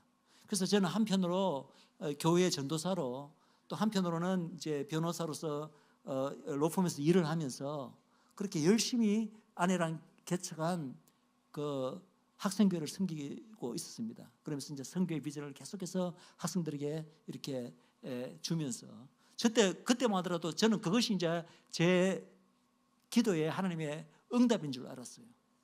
그냥 그게 끝인 줄 알았어요. 근데 놀랍게도 그렇게 한 학생교회를 아내랑 섬긴 지 한 4, 5년쯤 지났을 때 하나님께서 어떤 한 분을 저희 교회에 보내주셨습니다. 근데 이분이 제가 생전 들어보지도 못했던, 관심도 가지 않았던 이스라엘에 대한 얘기를 하는 거예요. 특별히 그때 이제 그분의 그 메시지가 그 유대인들의 결혼에 관한 얘기였습니다. 그러면서 놀랍게도 이 유대인들의 결혼 풍습 안에, 아마 이 교회에서도 유대인들의 결혼에 대해서는 벌써 공부하신 줄 알고 있는데, 그 전체가 다 예수님의 복음 얘기라는 것을 이야기를 하시더라고요. 저는 깜짝 놀랐습니다. 아니 어떻게 이럴 수가 있을까? 그러면서 이분이 말씀하시기를, 유대인들은 이 이스라엘 나라는 끝난 것이 아니라 이스라엘 나라는 이제 곧 주님이 오시기 전에 회복된다, 이런 말씀을 하셨어요. 한 번도 들어보지 못한 얘기였습니다. 충격이었죠. 그래서 저는 처음에는 좀 신기하다라는 생각으로 특별한 생각 없이 넘어갔습니다. 그런데 불과 한 2, 3주 지나서 이번에는 연변과기대에 한 교수님이 오셨는데 그분이 또 같은 이야기를 하시는 거예요. 또 이스라엘에 대해서 이야기를 하시면서 이스라엘의 회복에 대해서 이야기를 하셨습니다. 그래서 두 번째잖아요. 그때는 약간 속으로 약간 이렇게 이게 뭔가 하나님이 저한테 뭐를 새로운 것을 지금 알려주시려고 지금 일하고 계시는가라는 생각이 들었습니다. 그런데 또 한 2, 3주 지나니까 여러분 저희 교회는 아내랑 이렇게 개척한 학생교회는 둘 다 평신도 때 개척한 교회이기 때문에 아는 목사님도 없고 아는 선교사님도 없고 마치 외딴 섬처럼 그냥 저희 부부가 학생들을 섬기면서 그렇게 하고 있던 교회였기 때문에 누구를 초청할 형편도 안 되고 아는 사람이 없으니까 일단 누구를 초청하겠어요. 그런데 이 세 분은 전부 다 자기 발로 어떻게 우리 교회를 찾아오신 분들이에요.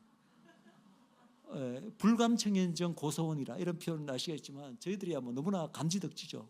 그런데 세 번째 오신 목사님은 한국에서 어느 은퇴하신 원로 목사님인데 이분이 이제 여러분들 아시겠지만 마태복음 24장에 보면은 무화과나무 이야기가 나옵니다.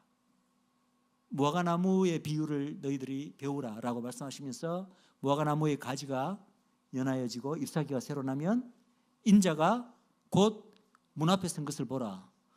그 예전부터 알고 있던 비유지만 그 뜻을 제가 이해를 못하고 있었습니다. 도대체 이게 또 뭘 말하는 거야?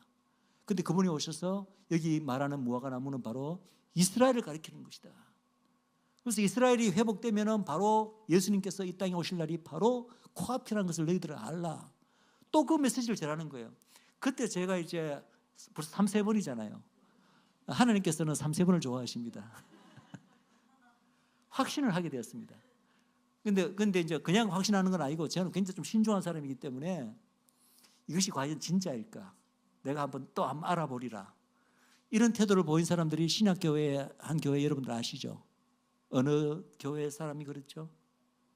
사도행전에 나오는데 베레아 교인들입니다. 사도 바울식이나 가서 그렇게 하나님의 말씀을 전하는데도 불구하고 바로 예스라고 안 받아들이고 진짜 네가 말하는 말이 사실인가 아닌가 내가 한번 알아보리라. 그렇게 하면서 성경 말씀으로 이렇게 확인을 한 후에 사도 바울의 말씀을 받아들였던 교인들이 바로 베레아 교인들입니다. 그거는 참 배울 만하더라고요. 저는 오늘날 우리 한국 이 국민들의 성정은 조금 안 맞는 것 같아요. 한국민들은 조금 그렇다기보다는 좀 그래도 이름이 있고 누가 좀 알려진 사람들이 뭐를 하면 좀 쉽게 좀 이렇게 받아들이는 성향이 있는데 제가 뭘 깨달았냐면 제가 이제 일본으로 이렇게 가서 여러 번 강연을 다녔는데 일본 사람들의 성정이요 굉장히 베레아 사람들하고 비슷해요. 제가 일본에서 이스라엘 관련 강연을 할 때 어떤 일이 있었냐면은 제가 이제 막 강연할 내용이 많아서 한정된 시간 내에 막 하다 보니까 그 성경 구절 말씀을 이렇게 일일이 다 읽고 할 시간이 없기 때문에 성경에는 이렇게 되어 있습니다라고 제가 말씀하면서 결론적으로 이제 막 이렇게 어떤 말씀을 드리면서 막 이렇게 강의를 진행해 나갔습니다. 그러면 이제 한국 분들 같으면은 뭐 이제 저의 여러 가지 이제 객관적인 여러 가지 이런 걸 보고 저 사람이 하는 말이 사실이겠거리 하고는 아마 넘어갔을 거예요. 그런데 이 쉬는 시간에 중간에 이제 휴식 시간에 일본 사람들이 막 저한테 몰려오는 거예요. 그래서 아까 저기 선교사님이 뭐 성경에 이런 말이 있다고 하는데 어디 그런 말이 있어요? 몇 장 몇 절에 어디 그런 말씀이 있습니까? 그걸 일일이 다 보여달라는 거예요. 물론 제 노트에는 다 있습니다. 그래서 제가 죄송합니다. 제가 시간이 없어서 일일이 그걸 다 못했는데 제가 다 일일이 다 그걸 여러분께 다 복사해서 보여드리겠습니다. 그렇게 했습니다. 그래서 제가 그때 깨달았습니다. 일본 사람들 이렇게 참 쉽게 안 믿는구나. 꼭 하나님 말씀이 그렇게 돼 있다는 걸 확인하고 믿는구나. 그런데 그게 어느 정도로 좀 필요한 부분이 있는 것 같아요. 베레아 교인들이 그랬습니다. 저 역시도 마찬가지로 비록 세 번에 걸쳐서 하나님께서 이스라엘에 대해서 이런 새로운 깨우침을 주셨지만 그것이 과연 그러한가? 그러면서 제가 이제 그때부터 이스라엘에 관련된 책들을 읽고 성경 말씀을 처음부터 읽기 시작했습니다. 그러면서 이것이 하나님께서 저에게 주시는 새로운 어떤 거의 계시에 가까운 어떤 깨달음인 것을 깨닫고 제가 하나님의 나라를 위해서 주님의 다시 이 땅에 오심을 위해서 어떻게든지 하나님의 선교에 쓰임 받겠다고 하나님께 기도 드렸었잖아요. 근데 저는 그것이 이제 그냥 땅 끝까지, 열방 끝까지 하나님의 선교가 이루어지는 것으로 주님이 다시 오시는 걸로 알고 있었어요. 근데 하나님이 보시기에는 그것만으로는 부족하구나. 여러분들 이제 아시죠? 그냥 이스라엘을 제외하고 땅끝 모든 때까지 예수 그리스도의 복음이 전해진다고 주님이 오십니까? 성경은 그렇게 말하고 있지 않습니다. 성경은 분명히 이스라엘 나라가 회복되어야, 회복된다는 말은 그냥 뭐 나라가 생기고 고토로 귀환하고 이걸 말하는 게 아니라 그들이 바로 그들의 메시아인, 초림으로는 거부했던 그들의 메시아를 바룩하바 메시아 마도나이, 이 표현이 어떤 표현이죠? 우리나라 말로 성경에 어떻게 되어 있죠? 바룩하바 메시아 마도나이. 마태복음 23장 39절에 찬송하리로다 주의 이름으로 오시는 이여. 히브리어 표현이 바룩하바 메시아 마도나입니다. 그렇게 주님을 초청할 때, 이스라엘 민족 전체가 초청할 때 주님께서 다시 오시겠다고 그렇게 성경이 되어 있다는 거죠. 그래서 땅끝까지 우리 열방선교 혹은 땅끝 선교라고 이야기하는데 그것만 이루어진다고 주님이 다시 오시는 게 아닙니다. 그걸 하나님은 아시는데 저는 모르고 있었던 거죠. 그래서 하나님께서 때가 되어서 이제 이스라엘에 대해서 제 눈을 열어주시기 위해서 그 세 분의 하나님의 사람들을 보내주셔서 제 눈을 뜨게 해주셨습니다. 그래서 제가 그것을 아는 순간 제 마음이 너무나 뜨거웠고 하나님께서 이 이스라엘 사역으로 저를 부르고 계시다는 걸 강하게 느낄 수가 있습니다. 그 당시 저는 이제 로펌에서 이렇게 특허 변호사로 일을 하고 있었는데 제가 그때 너무나 괴로웠습니다. 사실은 하나님께서 이거 놀라운 이 진리를 깨닫게 해주신 것은 뭔가 그쪽 사역으로 저를 부르고 계신 것이 분명한데 제 그 당시에 제 삶을 돌아보면은 아침 일찍 일거리가 워낙 많기 때문에 밤늦게까지 그냥 변호사로서 일만 하다가 또 1시간을 넘게 차를 달려 집에 오고 집에 오면 파김치가 되어서 그냥 있고 이런 생활이 그냥 다람쥐 채바지같이 돌아가는 거예요. 그래서 제가 그 당시 이제 로펌에 출근했어도 간절하게 제 사무실에 앉아서 하나님께 기도했습니다. 하나님, 저 이거 시키려고 변호사 만드셨어요. 사실은 제가 처음에 하나님께 서원한 게 있거든요. 제가 어떤 분께 기도를 받았는데 그 당시 그분의 기도가 이렇습니다. 제가 그 당시 이제 법대를 가고 변호사 되는 그 길을 하나님께 올려드리며 기도할 때 그분의 기도가 내가 너를 왜 변호사로 만드는 줄 아느냐. 나는 너가 이스라엘 백성 앞에서 내 독생자인 예수 그리스도를 유대인들 앞에서 변호해 줄 수 있는, 대변해 줄 수 있는 하나님의 변호사가 되기를 원한다.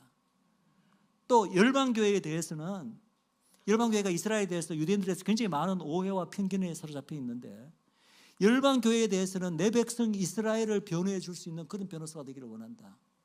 그 말씀을 제가 받았거든요.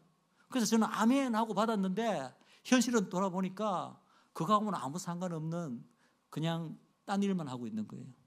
그래서 제가 이제 간절히 기도하는 가운데 하나님께서 제 마음에 확신을 주셨고 당장 제가 일을 그만두면 어떡합니까?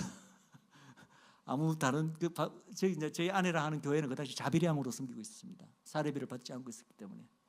그러니까 무슨 수입이 없잖아요. 당장 살 길이 없는데. 그래서 이제 그거로 이제 고민을 했지만 그 당시 이제 기도하는 가운데 하나님께서 강한 확신을 주셨는데 바로 먼저 그의 나라와 의를 구하면 너 먹는 거, 입는 거, 마시는 거 다 더해주리라는 하나님의 약속의 말씀. 그거 제가 늘 알던 말씀이고 성경 공부 때 학생들에게 늘 가르치던 말씀입니다. 그렇지만 사실은 그 말씀을 그대로 제가 한번 순종해서 한 번도 제가 한번 그 말씀이 참이라는 것을 체험할 수 있는 기회가 없었거든요. 그런데 그때 갑자기 어떤 마음이 확 드냐면은 이때야말로 믿음으로 그 말씀을 한번 믿고 한번 순종해 볼 수 있는 그런 순간이다라는 마음이 확신해 오면서 제가 아내에게도 그 말씀을 하니까 보통은 이제 남편이 그런 결심을 하더라도 보통은 식구들이 또 그래서는 안 된다고 이렇게 하는데 아내도 참 그때 너무나 지금 감사한 게 아내도 제 그런 결정에 전적으로 예, 하나님이 부르심이다라는 걸 인정해주고 그렇게 하라라고 이렇게 지지를 해줬습니다. 그래서 제가 그때부터 이제 다니던 로펌에 사표를 내고 이스라엘 이제 선교를 위해서 제 남은 삶을 주님께 이제 드리기로 하는 그런 삶에 헌신하게 되었습니다. 근데 이제 제가 이 말씀을 이제 앞에 창조학 이야기를 좀 말씀을 드리면서 그때 그 경험이 제 나중에 이 이스라엘을 이 사역에 시작하게 되는데 굉장히 그 중요한 역할을 했다고 말씀드렸는데 그게 어떤 의미냐 하면은 이렇습니다. 제가 창조학과 신화론 그때 그 갈등을 통해서 제가 가지게 된 가장 중요한 어떤 성과가 뭐라고요? 선물이 뭐라고요? 하나님의 말씀을 말씀 그대로 통째로 진리로 받아들일 수 있게 되었다는 거. 근데 나중에 지금도 보세요. 이스라엘 얘기하면 이스라엘을 우리가 이스라엘로 받아들이자. 결국 이스라엘 사역이 뭡니까? 성경에 말하고 있는 그 모든 말씀을 저민족 이스라엘 유대인들에게 그 말씀이 그대로 사실이다라고 말하는 것이 바로 이스라엘 사역입니다. 우리가 뭐 성경에 없는 얘기를 하는 게 아니잖아요. 근데 교회들은 그걸 받아들이지 못하는 거예요. 왜? 그들이 벌써 쓰고 있는 안경이 어떤 안경입니까?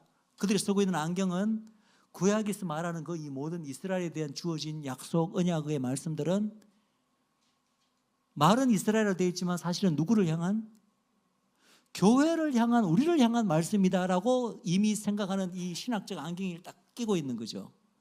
그래서 여러분, 저만 해도 그랬습니다. 제가 이스라엘에서 알기 전에는 구약의 말씀을 읽으면 전부 다 이스라엘 얘기잖아요. 그럼 제가 어떻게 그걸 받아들였겠어요? 아, 이거는 나를 향한 말씀이구나.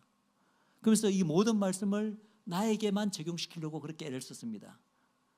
여러분, 구약의 이스라엘에 대한 말씀을 우리에게 적용시킬 수 없다는 말씀을 하는 게 아닙니다. 당연히 구약의 이스라엘이 주신 말씀을 우리에게도 적용시킬 수 있습니다. 다 있음에도 불구하고 제가 말하는 포인트는 1차적으로 그 말씀은 누구에게 먼저 적용해야 된다고요? 이스라엘에게 먼저 적용해야죠. 이스라엘에게는 문자 그대로 그 모든 말씀이 그대로 적용됩니다. 성취된 예언의 약속은 물론이고 아직 이스라엘에서 성취되지 않은 말씀조차도 이스라엘에게는 문자 그대로 다 성취가 됩니다. 단지 그 약속의 말씀들이 우리 교회에게 성취될 때는 어떻게 된다고요?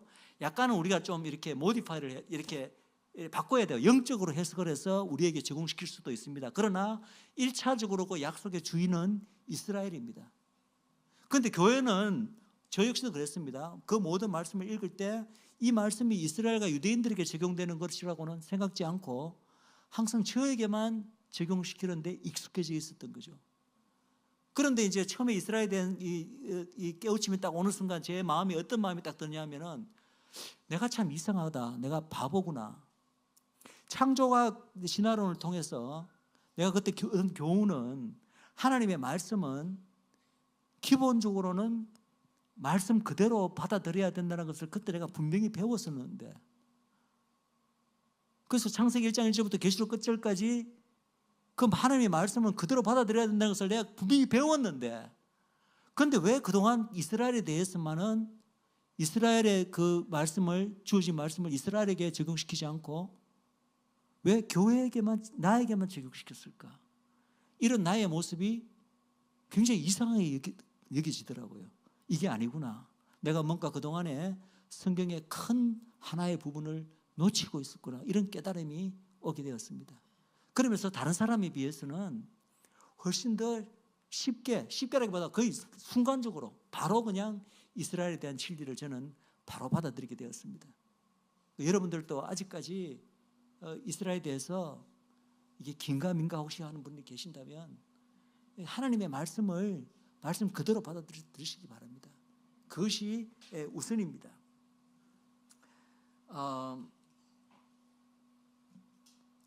여러분, 이스라엘에 대해서 이런 그 약속의 말씀을 여러분들이 많이 알고 계시죠. 이스라엘을 축복하는 자를 내가 축복하겠고 이스라엘을 저주하는 자를 저주하겠다. 이 말씀이 누구에게 처음 주어지죠? 아브라함에게 처음 전해지고 성경에 토탈 3번 나옵니다. 전부 다. 한 번은 이제 이삭이 야곱에게 이제 장자 애쓴 줄 알고 축복할 때 그 말씀이 반복이 되고 제대로 사실 그 이야기를 제가 이제 다음 시간에 좀 자세히 나누기를 원하는데, 제대로 축복이 갈 자에게 축복이 간 겁니다. 엉뚱하게 다른 사람에게 축복이 간 게 아니라. 어쨌든 야곱에게 그 말씀이 한번 확인되고, 세 번째 등장할 때가 바로 구약에 잘 알려진 스토리 가운데 발람과 발락 이야기 아시죠?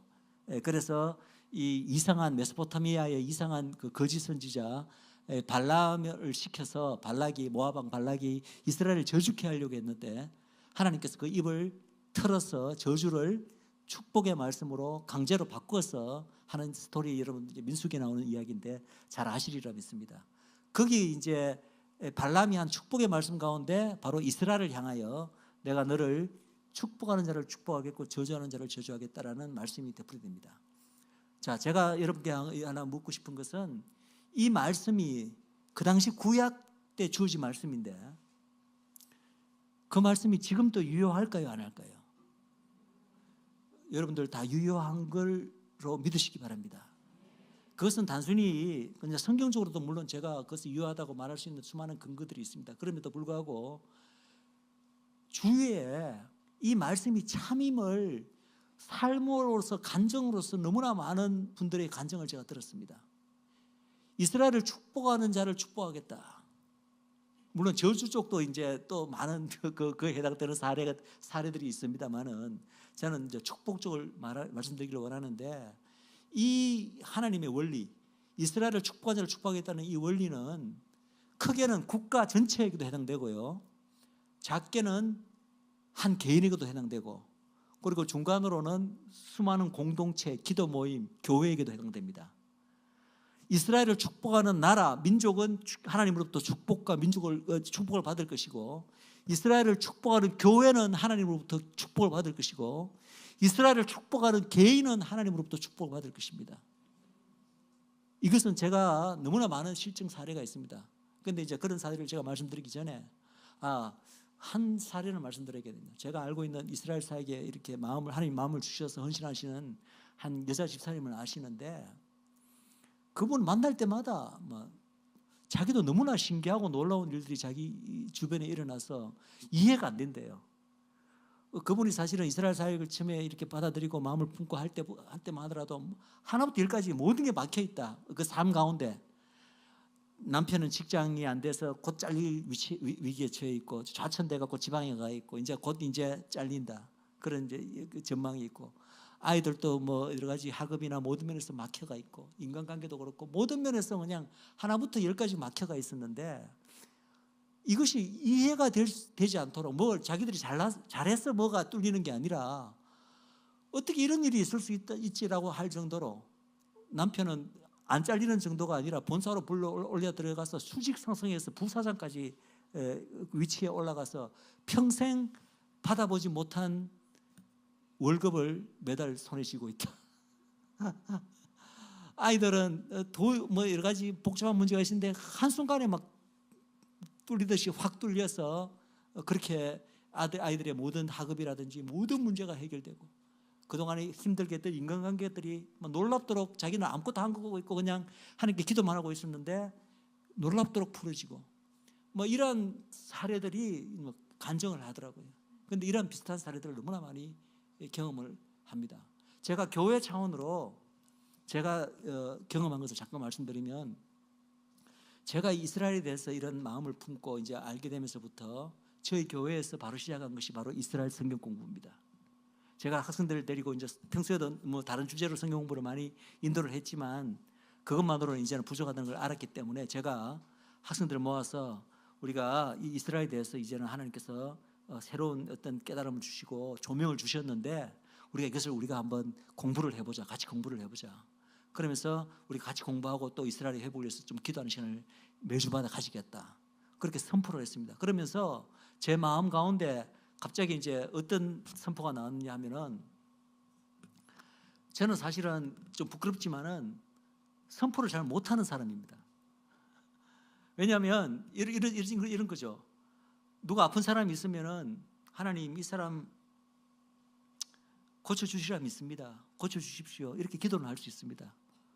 그러나 예수 그리스도의 이름으로 이 사람의 병이 이제 나았다, 나음을 입을지어다, 이런 선포를 해야 되잖아요. 그런 권세를 우리에게 주셨잖아요. 그런 믿음이 잘 안 생기더라고요. 혹시 이렇게 선포했는데 안 나오면 어떡하지? 이런 마음이 한쪽 구석에 들 수밖에 없잖아요. 그래서 잘 담대하게 선포를 잘 못하는 사람이에요. 그런데 그 당시는 어떤 마음이 딱 드느냐 하면은 이제 이스라엘 축복한 자를 내가 축복하겠다라는 그게 딱 생각이 나더라고요. 그래서 성경 공부를 딱 시작한 한 첫 주에 제가 학생들 앞에서 이런 하나님의 말씀이 있는데 이 말씀이 진리임을 내가 믿는다. 이제 우리 교회가 이스라엘 품고 이스라엘에 대한 성경을 오늘 이번 주부터 시작하게 되는데 이것을 하나님이 기뻐하신다는 증거를 틀림없이 하나님께서 보여주실 것이다. 담대하게 선포가 딱 되더라고요. 그러고 난 다음에 어떤 일이 있었는가? 여러분 이제 그 당시 저희 교회는 이 한인 유학생들 몇 명을 섬기고 있었습니다.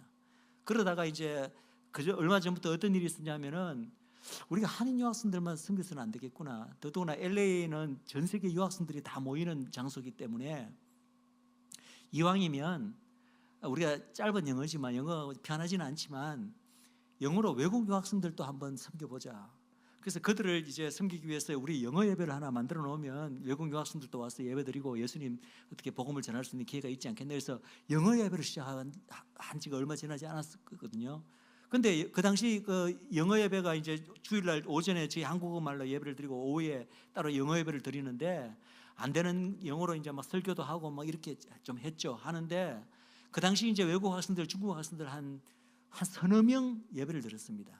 서너 명 예배를 드리고 그리고 이제 그 걔들을 섬기기 위해서 한국 학생들이 일부 오전에도 예배를 먼저 드린 학생들이 오후까지 같이 이제 한 17명이 같이 예배를 드렸습니다. 그래서 이제 매번 예배를 드릴 때마다 이제 그 중국 학생들 보고 너희들 혹시 친구 없냐? 학교 가서 좀 친구 가서 좀 교회 좀 데리고 오라. 전도해서 좀 데리고 오라 하면은 자기들도 갓 예수는 믿었고 이제 아직 전도 훈련도 안 돼 있는데 그들이 잘 못 데려오더라고요. 뭐 전부 다 한 번씩 이야기해봐도 뭐 전부 다 흥하고는 다 가지 안 오거든요. 그래서 뭐 몇 달이 지나도 한 명의 어떤 중국 학생이 새로 오기가 힘들었습니다. 그런데 이제 그 이스라엘 성경 공부를 시작하던 그 주에 이제 그 주에 주일이 되었는데 뭐 저희들이 그냥 평상시하고 똑같은 주일이었습니다. 일부 이제 이 한국어 예배를 드리는데 막 찬양부터 시작해갖고 말씀 전할 때까지 이상하게 엄청난 하나님의 임재와 이 기름 부음이 느껴지는 거예요. 여러분들 그런 거 느끼잖아요. 뭔가 오늘 예배는 다르다 이런 걸 느끼잖아요. 그래서 저는 속으로 오늘 예배가 참 너무나 참 충만하네. 기름 부음이 있네. 이게 혹시 이스라엘하고 관계가 있을란가 하고 약간 속으로 고개를 갸웃했습니다. 어쩌면 관계가 있을지도 모르겠다라고만 생각을 했습니다. 그러고 난 다음에 점심 먹고 이제 오후 예배가 시작되었습니다. 오후 예배가 시작되었고 이제 예배를 드리는데 시작할 때는 중국 학생 한 4명 정도 이렇게 앉아서 예배를 드렸어요. 근데 예배를 딱 드리고 있는데 갑자기 뒷문이 열리면서 낯선 중국 학생들이 1명, 2명씩 들어오는 거예요. 우리가 이제 예배드리다 또 돌아보는데 계속 문이 열리는 거예요. 그래갖고 계속 이제 중국 학생이 1명씩 2명씩 들어오는데 이제 예배를 마치면은 본래 새로운 학생들은 앞에 이렇게 내갖고 뭐 자기 소개하게 만들고 무슨 과 어느 대학 다닌다 이렇게 소개하게 만드는데 그날 예배 마칠 무렵에 새로 이제 예배 도중에 이렇게 오게 된 학생들 앞에 다 나오라 해서 앞에 쭉 이렇게 줄을 세웠는데 몇 명 앞에 섰는지 아십니까? 25명이 앞에 섰습니다. 아니 우리가 무슨 뭐 전도 무슨 뭐 대폭발 무슨 대축제 뭐 초청하기 뭐 새신자 초청 이런 거 한 거 아니거든요. 아무 그런 거 없이 그냥 평상시와 똑같은 주일이었습니다. 그런데 우리가 부르지도 않고 초청하지도 않은 중국 학생들 25명이 온 거예요. 우리가 너무나 흥분되었죠. 예배 마치고 난 다음에 테이블에 다 이렇게 흩어앉아서 이제 당신들 어떻게 오게 되었는가? 우리 교회를 어떻게 알고 찾아오게 됐는가 묻게 되었습니다. 그랬더니 이런 말을 하는 거예요. 우리 교회에 이미 다니고 있는 중국 학생들이 이제 중에 아는 애가 한 명 있는데 걔가 예전에 내보고 교회 같이 가자고 할 때는 그때는 뭐 바쁜 일도 있었고 갈 마음이 없었는데 오늘은 왠지 걔가 이제 또 교회 가는 걸 보고 야 나도 한번 너 교회 한번 가볼까라는 자기가 먼저 그런 마음이 들었다는 거예요. 그래서 이제 자기가 가려고 하는데 자기 또 딴 친구들이 야 너 어디 가냐 해갖고 얘가 교회 간다는데 나 한 번도 교회 안 가봤는데 뭐 하는지 궁금하다 한번 가보고 싶다 그러니까 그래 나도 뭐 지금 심심한데 따로 할 일도 없는데 나도 그걸 한번 가볼까. 그래 두세 명이 붙고 또 그 두세 명의 친구가 또 붙고 해갖고 마치 왜 고구마 하나 이렇게 땡기면은 줄기가 주르륵 딸려오듯이 그렇게 25명이 온 거예요. 그것도 놀라운데 더더구나 이제 이렇게 테이블에 나눠 앉혀갖고 우리가 흥분했죠. 흥분해갖고 야, 이 기회에 그러면은 그냥 돌려보낼 수는 없잖아요. 어떻게든지 예수님을 전해야 될 거 아니에요. 그러면 이제 저희 교회 기존의 학생들에게 야, 예수님 좀 전해봐라 하면은 걔들이 사실은 잘 전도 훈련이 안 돼 있었기 때문에 예수님 이야기를 꺼내기가 힘들어해요. 기껏해갖고 너 무슨 과에서 무슨 공부하니 뭐 어디 사니 이런 얘기만 시간 하다가 돌려보내기가 보통인데 그때는 이제 막 애들이 자기들도 흥분했는지 각 테이블에 이렇게 나눠 25명 앉혀놓으니까 돌아오면서 보니까 막 전부 다 얼굴이 시뻘게 갖고 예수님 복음을 막 전하고 있는 거예요. 예수님 이야기를 하고 있는 거예요. 근데 생전 처음에 교회로 방문해 본 이 중국 본토에서 공산주의 교육을 받은 이 학생들이 예수님 이야기를 잘 받아들이겠어요? 보통 같으면 자리를 박차고 일어나든지 뭐 이상한 이렇게 거부할 거 아니에요. 근데 걔들도 마치 홀린 듯이 다 그 이야기를 듣고 있는 거야. 그 중에 그날 25명 중에 12명이 그 자리에서 예수님을 영접을 했습니다. 이거는 있을 수가 없는 거예요. 안타깝게도 그런 일들이 그 후에는 계속해서 일어나지는 않더라고요. 그게 뭐냐면 하나님께서 제가 그렇게 담대하게 선포를 했잖아요. 저는 분명히 아는 거죠. 이 일이 결코 우연히 일어날 수 없는 일이다. 하나님께서 우리 교회에서 이스라엘 품고 이스라엘 성경부를 시작한 것을 너무나 기뻐하시는 증거로 사인으로서 보여주시는 것이다. 저뿐만 아니라 그때 그 이스라엘 성경부에 참석했던 모든 학생들은 그것을 확실하게 느낄 수가 있었습니다. 네, 확실하게 느낄 수 있었습니다. 여러분들 이스라엘을 축복한 자를 하나님이 축복하십니다. 자, 그러면 이 말에 대해서 반감을 느끼시는 분들이 있어요. 아니, 누구는 인삼 먹고 누구는 무우냐? 왜 하나님은 이스라엘만을 특별히 사랑하시느냐? 왜 하나님은 이스라엘을 축복한 자를 축복하고 우리는 그럼 뭐냐? 우리는 그냥 이스라엘은 인삼이고 우리는 무우냐? 이런 식으로 약간 반감을 느끼시는 분들이 혹시 이 가운데 계십니까?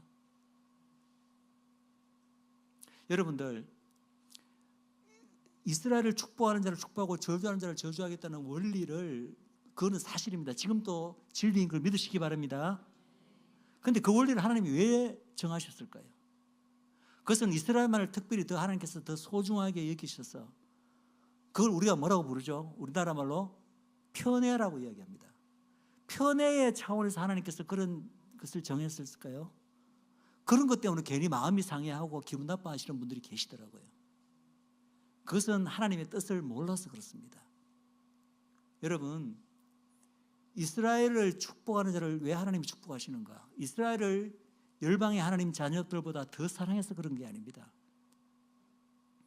거기에는 하나님의 온 인류 구원을 향하신 하나님의 경륜, 하나님의 섭리적 어떤 뜻이 그 안에 있습니다. 그걸 이제 이해하시려면 뭘 이해하셔야 되냐면은 하나님이 이스라엘 민족을 왜 온 인류 구원이 하나님의 궁극적인 목적이라면 도대체 하나님이 구약 때 이스라엘 민족을 선민 삼으신 뜻이 무엇인가?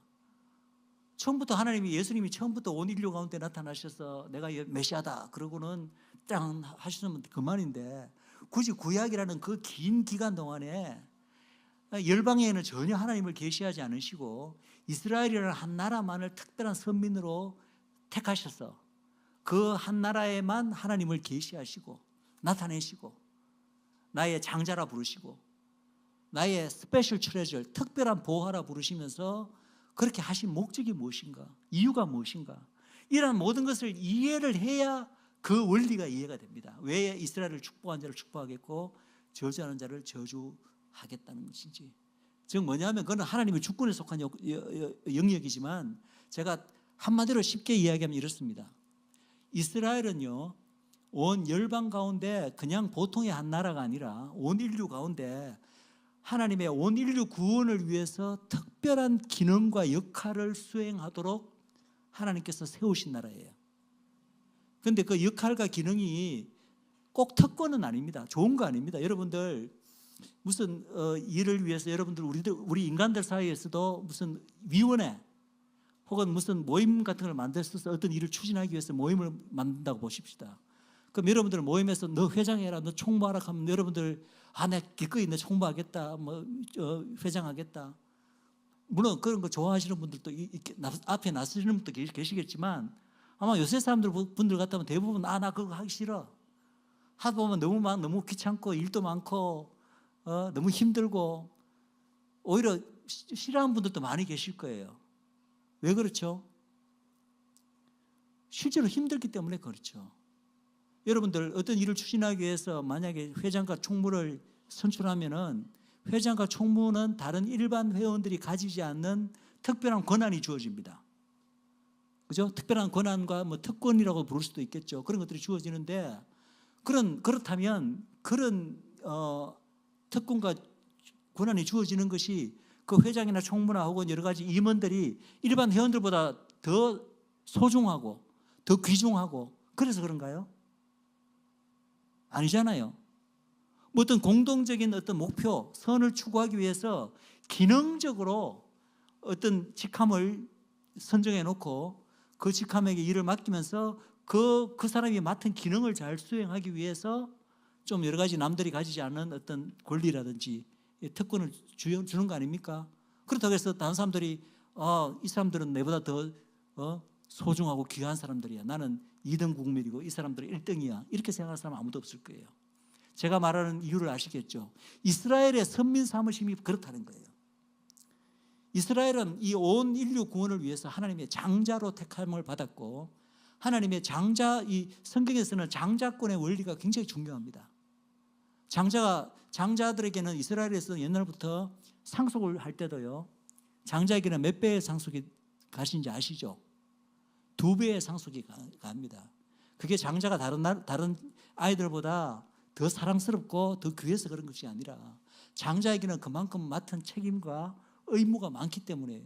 아마 우리나라에서도 옛날부터 장자들에게 이렇게 전답을 이렇게 주고 하는 이유는 종묘를 잘 이제 장자로서 워낙 맡은 일이 많기 때문에 그런 의미에서 그 일을 잘 하라고 주는 의미인 줄로 알고 있습니다. 마찬가지예요. 이 장자가 맡은 그 어떤 직무가 굉장히 중요하고 중요한 것은 이 장자를 통해서 하나님의 축복이 그 집안 전체에 흘러 들어가는 것이 장자권의 원리입니다. 그것이 비결입니다. 우리나라 말에도 장자가 잘 되면 그 집이 잘 된다라는 속담이 아시죠? 이것이 성경적인 원리예요. 사실 우리나라 속담에도 비슷한 속담이 있지만 하나님이 왜 그렇게 야곱과 에서 이야기, 그죠? 이삭으로부터 또 이스마엘과 그 이삭 이야기도 그렇고 계속 장자권 분쟁 아닙니까? 그 장자권이 왜 그렇게 중요한가? 장자만을 하나님이 사랑하신가? 그게 아니라 장자를 통해서 이 장자와 아버지와의 관계가 온전히 섰을 때 그 축복이 장자를 통해서 집안 전체에게 흘러 들어가게 하는 하나님이 정하신 방법이에요. 이 장자권의 장자권과 또 하나 긴밀하게 연관되어 있는 것이 바로 초태생 혹은 첫 열매라고 불리는 원리입니다. 성경에 보면은 이 모세 때 율법에 너희들의 첫 태생은 다 내 것이다. 첫 태생은 다 내게 바쳐라. 그리고 첫 열매는 무조건 하나님께 가장 온전한 것으로 드려라. 하나님께서는 제일 질 좋고 제일 첫 태생만 되게 좋아하시는 모양이야. 우리한테 제일 좋은 것을 빼앗아 가시는 분이네. 혹시 이렇게 생각하시는 분 계세요?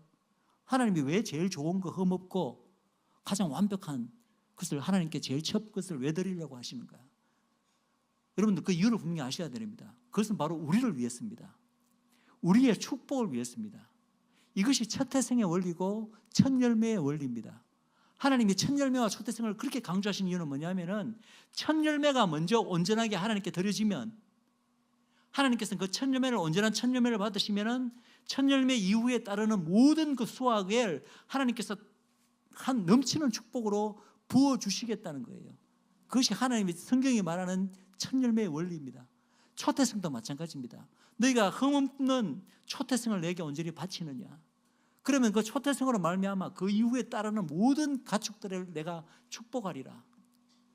장자권, 인간 가운데 첫 열매 초태생이 바로 장자 아닙니까? 장자가 하나님과의 관계가 온전하게 선다면 그 장자를 통해서 그 축복은 그 집안 전체로 흘러가게 됩니다. 그것의 그 원리를 가장 대표적으로 보여주는 분이 누굽니까? 예수님입니다. 예수님은 하나님의 장자고 또 첫 열매십니다. 부활의 첫 열매시기도 하죠. 예수님이 그 한 분의 하나님께 대한 온전한 순종으로 말미암아 그 예수님을 통하여 하나님의 축복이 온 인류에게 미치게 되는 것이 장자권을 가장 잘 나타내는 원리이기도 하고, 그런데 이스라엘도 그렇다는 거예요. 이스라엘은 성경에서 보면은 하나님이 처음 택하신 첫 열매라고도 부르고 하나님의 장자라고도 부르고, 그 장자도 온 인류를 하나님 앞에서 대표를 하고 첫 열매도 대표를 하고, 이스라엘은 또 제사장 국가입니다. 그 말씀 들으셨죠?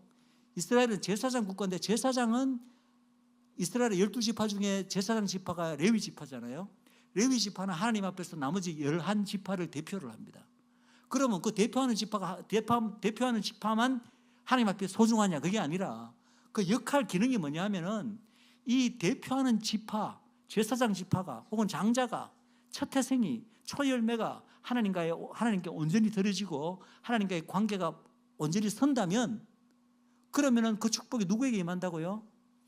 나머지 그 제사장이 혹은 장자가 혹은 천열마가 대표하는 나머지 그룹 전체에게 하나님의 축복이 쏟아지는 원리가 바로 성경이 말하는 장자권의 원리, 첫 태생의 원리, 천열매의 원리입니다. 아멘이십니까? 그러니까 왜 이스라엘이 축복을 받아야 되는지 여러분도 아셔야 됩니다. 하나님이 이스라엘을 특별히 더 사랑하셔서 편애하셔서 이스라엘을 축복한 자를 축복하겠고 저주한 자를 저주하겠다고 말씀하시는 것이 아니라, 바로 이스라엘이 축복을 받고 장자인 이스라엘이, 제사장 국가인 이스라엘이, 첫 태생인 이스라엘이 하나님과 온전한 관계가 되고 그 관계로부터 이스라엘이 축복을 누릴 때 그 축복이 어디로 흘러 들어간다고요? 온 인류 열방 전체가 흘러 들어가기 때문에, 바로 그 이유 때문에 하나님께서 이스라엘을 축복한 자를 축복하겠고 저주하는 자를 저주하겠다, 이렇게 말씀하시는 거예요. 그러니까 여러분, 거기에 그 원리가 지금도 사실인데, 거기에 뭐 하나님은 편애하시는 분이라든지 공평하지 않으신 분이라든지 이런 식의 엉뚱한 오해를 하셔서는 안 됩니다. 제가 지금 시계가 없어서 있네요. 예,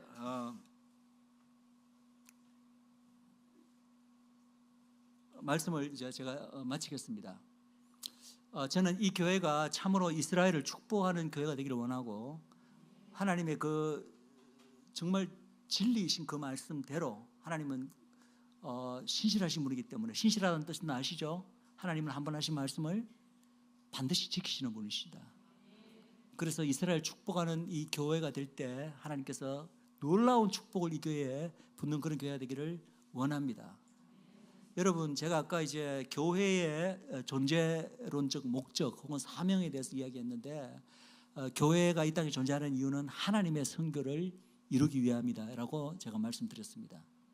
그런데 그 하나님의 선교라고 했을 때 우리는 얼핏 땅끝 선교 요거 하나만 생각하시기가 쉬운데, 다시 한번 말씀드리지만 하나님의 선교의 완성, 궁극적인 완성을 이루기 위해서는 두 가지가 다 필요합니다.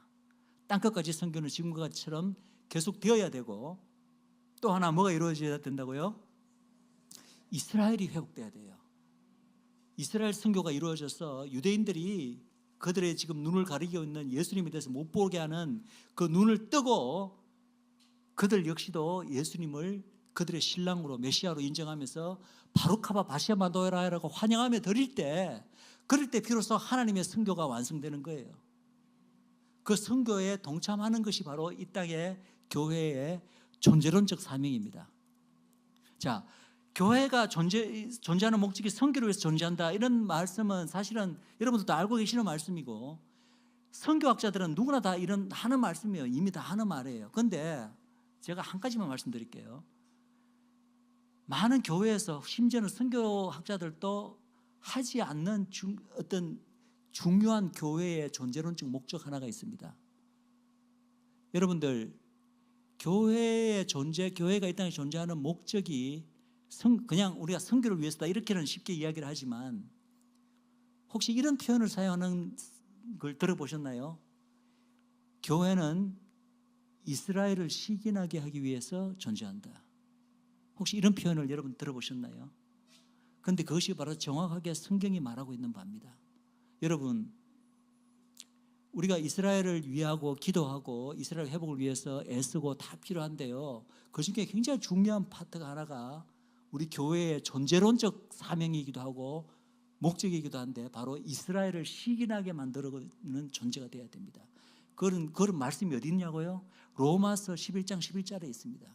로마서 11장 11절에 사도 바울이 이스라엘이 넘어지기까지 실족하였느냐, 그러면서 그럴 수 없는 일이라고 이야기하면서 이스라엘이 넘어진 이유가 복음이 열방으로 가서 구원이 열방에 이르고 그래서 끝이 아니라 그렇게 됨으로 말미암아 이스라엘로 시기나게 함이르라.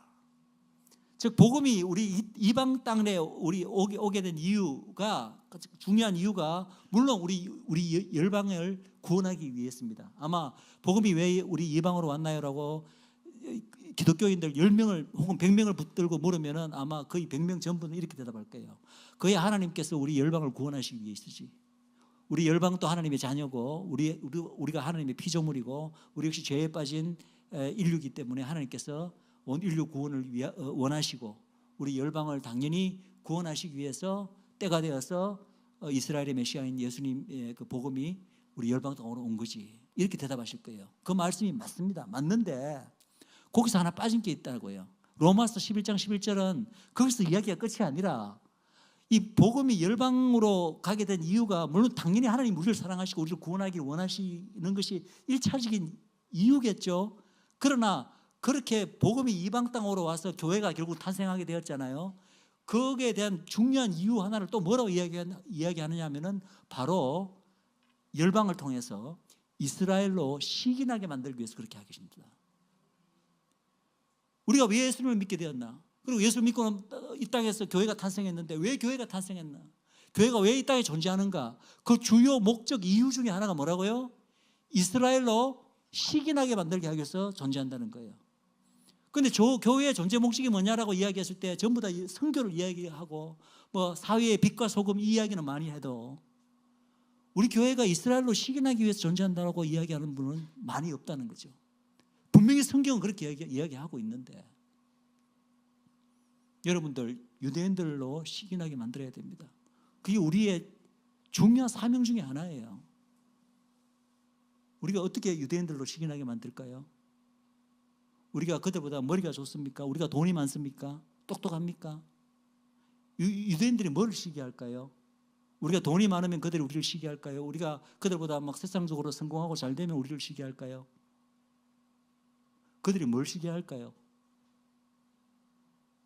답은 간단합니다. 그들은 아직까지 스스로가 하나님의 백성이라고 믿고 있습니다. 예수님을 믿든 안 믿든 혹은 지금은 이제 세속적인 유대인들이 많아서 하나님 자체를 믿지 않는 유대인들도 많이 있지만 그들조차도 비록 종교적인 유대인이 아니더라도 자기들이 하나님의 백성이라는 어떤 인식은 일반적인 유대인들도 다 공통적으로 가지고 있습니다. 그러니까 안식일도 오래 지키고 절기도 그렇게 많이 지킵니다. 그런데 스스로 그런 의식을 갖고 있기 때문에 그들의 가지는 인식은 뭐냐면 우리가 하나님의 백성이기 때문에 하나님으로부터 우리가 먼저 가장 축복을 받아야 되고 하나님의 모든 호의를 우리가 먼저 받아야 되고 우리만 받겠다는 게 아닙니다. 자기들이 1차적으로 받아야 된다고 생각하고 있습니다. 그리고 하나님과의 어떤 하나님 백성과 하나님 사이의 그 관계로부터 오는 모든 축복을 자기들이 먼저 당연히 누려야 된다고 생각하고 있다는 거죠. 그런데 여러분들 이제 이스라엘의 유대인들의 그 실황을 좀 아시는 분들은 아시겠지만 현실은 어떻습니까? 유대인들은 굉장히 불쌍합니다. 하나님과의 관계를 전혀 누리지 못하고 있습니다.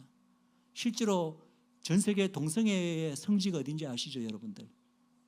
오히려 하나님과 가장 적대적이고 반대되는 길로 지금 하나님을 믿지 않는 대다수 세속 유대인들은 그 길로 치닫고 있는 거예요. 그렇다고 하나님을 믿는다는 그 정통 유대교인들은 제대로 하나님과의 교제를 누리고 있나요? 정통 유대인들 안에 동성애자들이 그래 많다는 거예요. 예, 이스라엘 가서 이렇게 하면은 정통 유대인들 다가와서 자기 집으로 같이 가자고 이렇게 땡기는 유대인들이 많다는 거예요. 그만큼 그들은 스스로 하나님의 백성이라는 자부심, 자의식은 있을지언정 하나님으로부터 하나님 백성으로서 누려야 될 그 친밀한 교제와 그 기쁨과 감사와 이러한 것들을 전혀 누리지 못하고 있는 상황에 있는 것이 현재 유대인들입니다. 그런데 생각해 보세요. 그들은 인정치 않고 이단으로까지 정죄하는 자들이 우리 기독교인입니다.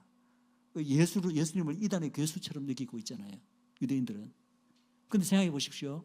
저들도 구약의 자기들이 믿는 하나님을 믿는다고 이야기를 하는데 저들은 보니까 자기들이 못 누리고 있는 모든 것을 누리는 거예요. 자기들은 하나님을 가리켜 아버지라고도 못 부르고 늘 뭐 거룩한 그 이름 뭐 이렇게만 아주 두려우신 분, 경이로운 분이라고 얘기했는데 우리 이방 크리스찬들은 하나님을 가리켜 아빠 이래 부르죠. 아빠, 네, 아버지 부르고 하나님과 굉장히 친밀한 교제를 누리고 또 막 환난 가운데서도 기쁨과 감사를 누리고 마음의 평강을 누리고 누구보다도 그런 것을 소망하는 유대인들은 자기들을 못 누려 그런 것을.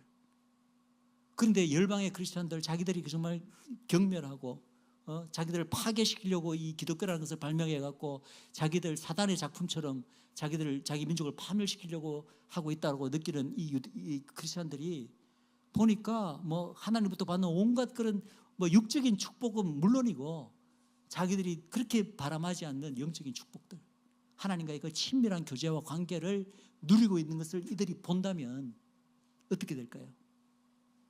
이들은 불같이 시기하게 됩니다. 사실은 이것은요 하나님이 신명기에 이미 예고하신 거예요. 신명기에 하나님께서 뭐라고 말씀하시냐면 너희가 지금은 모세가 준 율법을 잘 따르겠다고 너희들이 내한테 모세 율법을 따르는 하나님의 백성이 되겠다고 우리에게 언약을 맺는다고 하지만 너희들은 결국은 내 율법을 다 거부하고 배반하고 어길 것이다. 그리고 이방 신들을 쫓아서 음란하게 이방 신들을 숭배할 것이다. 그래서 나의 노를 불같이 불러일으키고 나의 시기를 불같이 불러일으킬 것이다. 그러면 내가 어떻게 너희들에게 장차할 줄 너희들이 아느냐?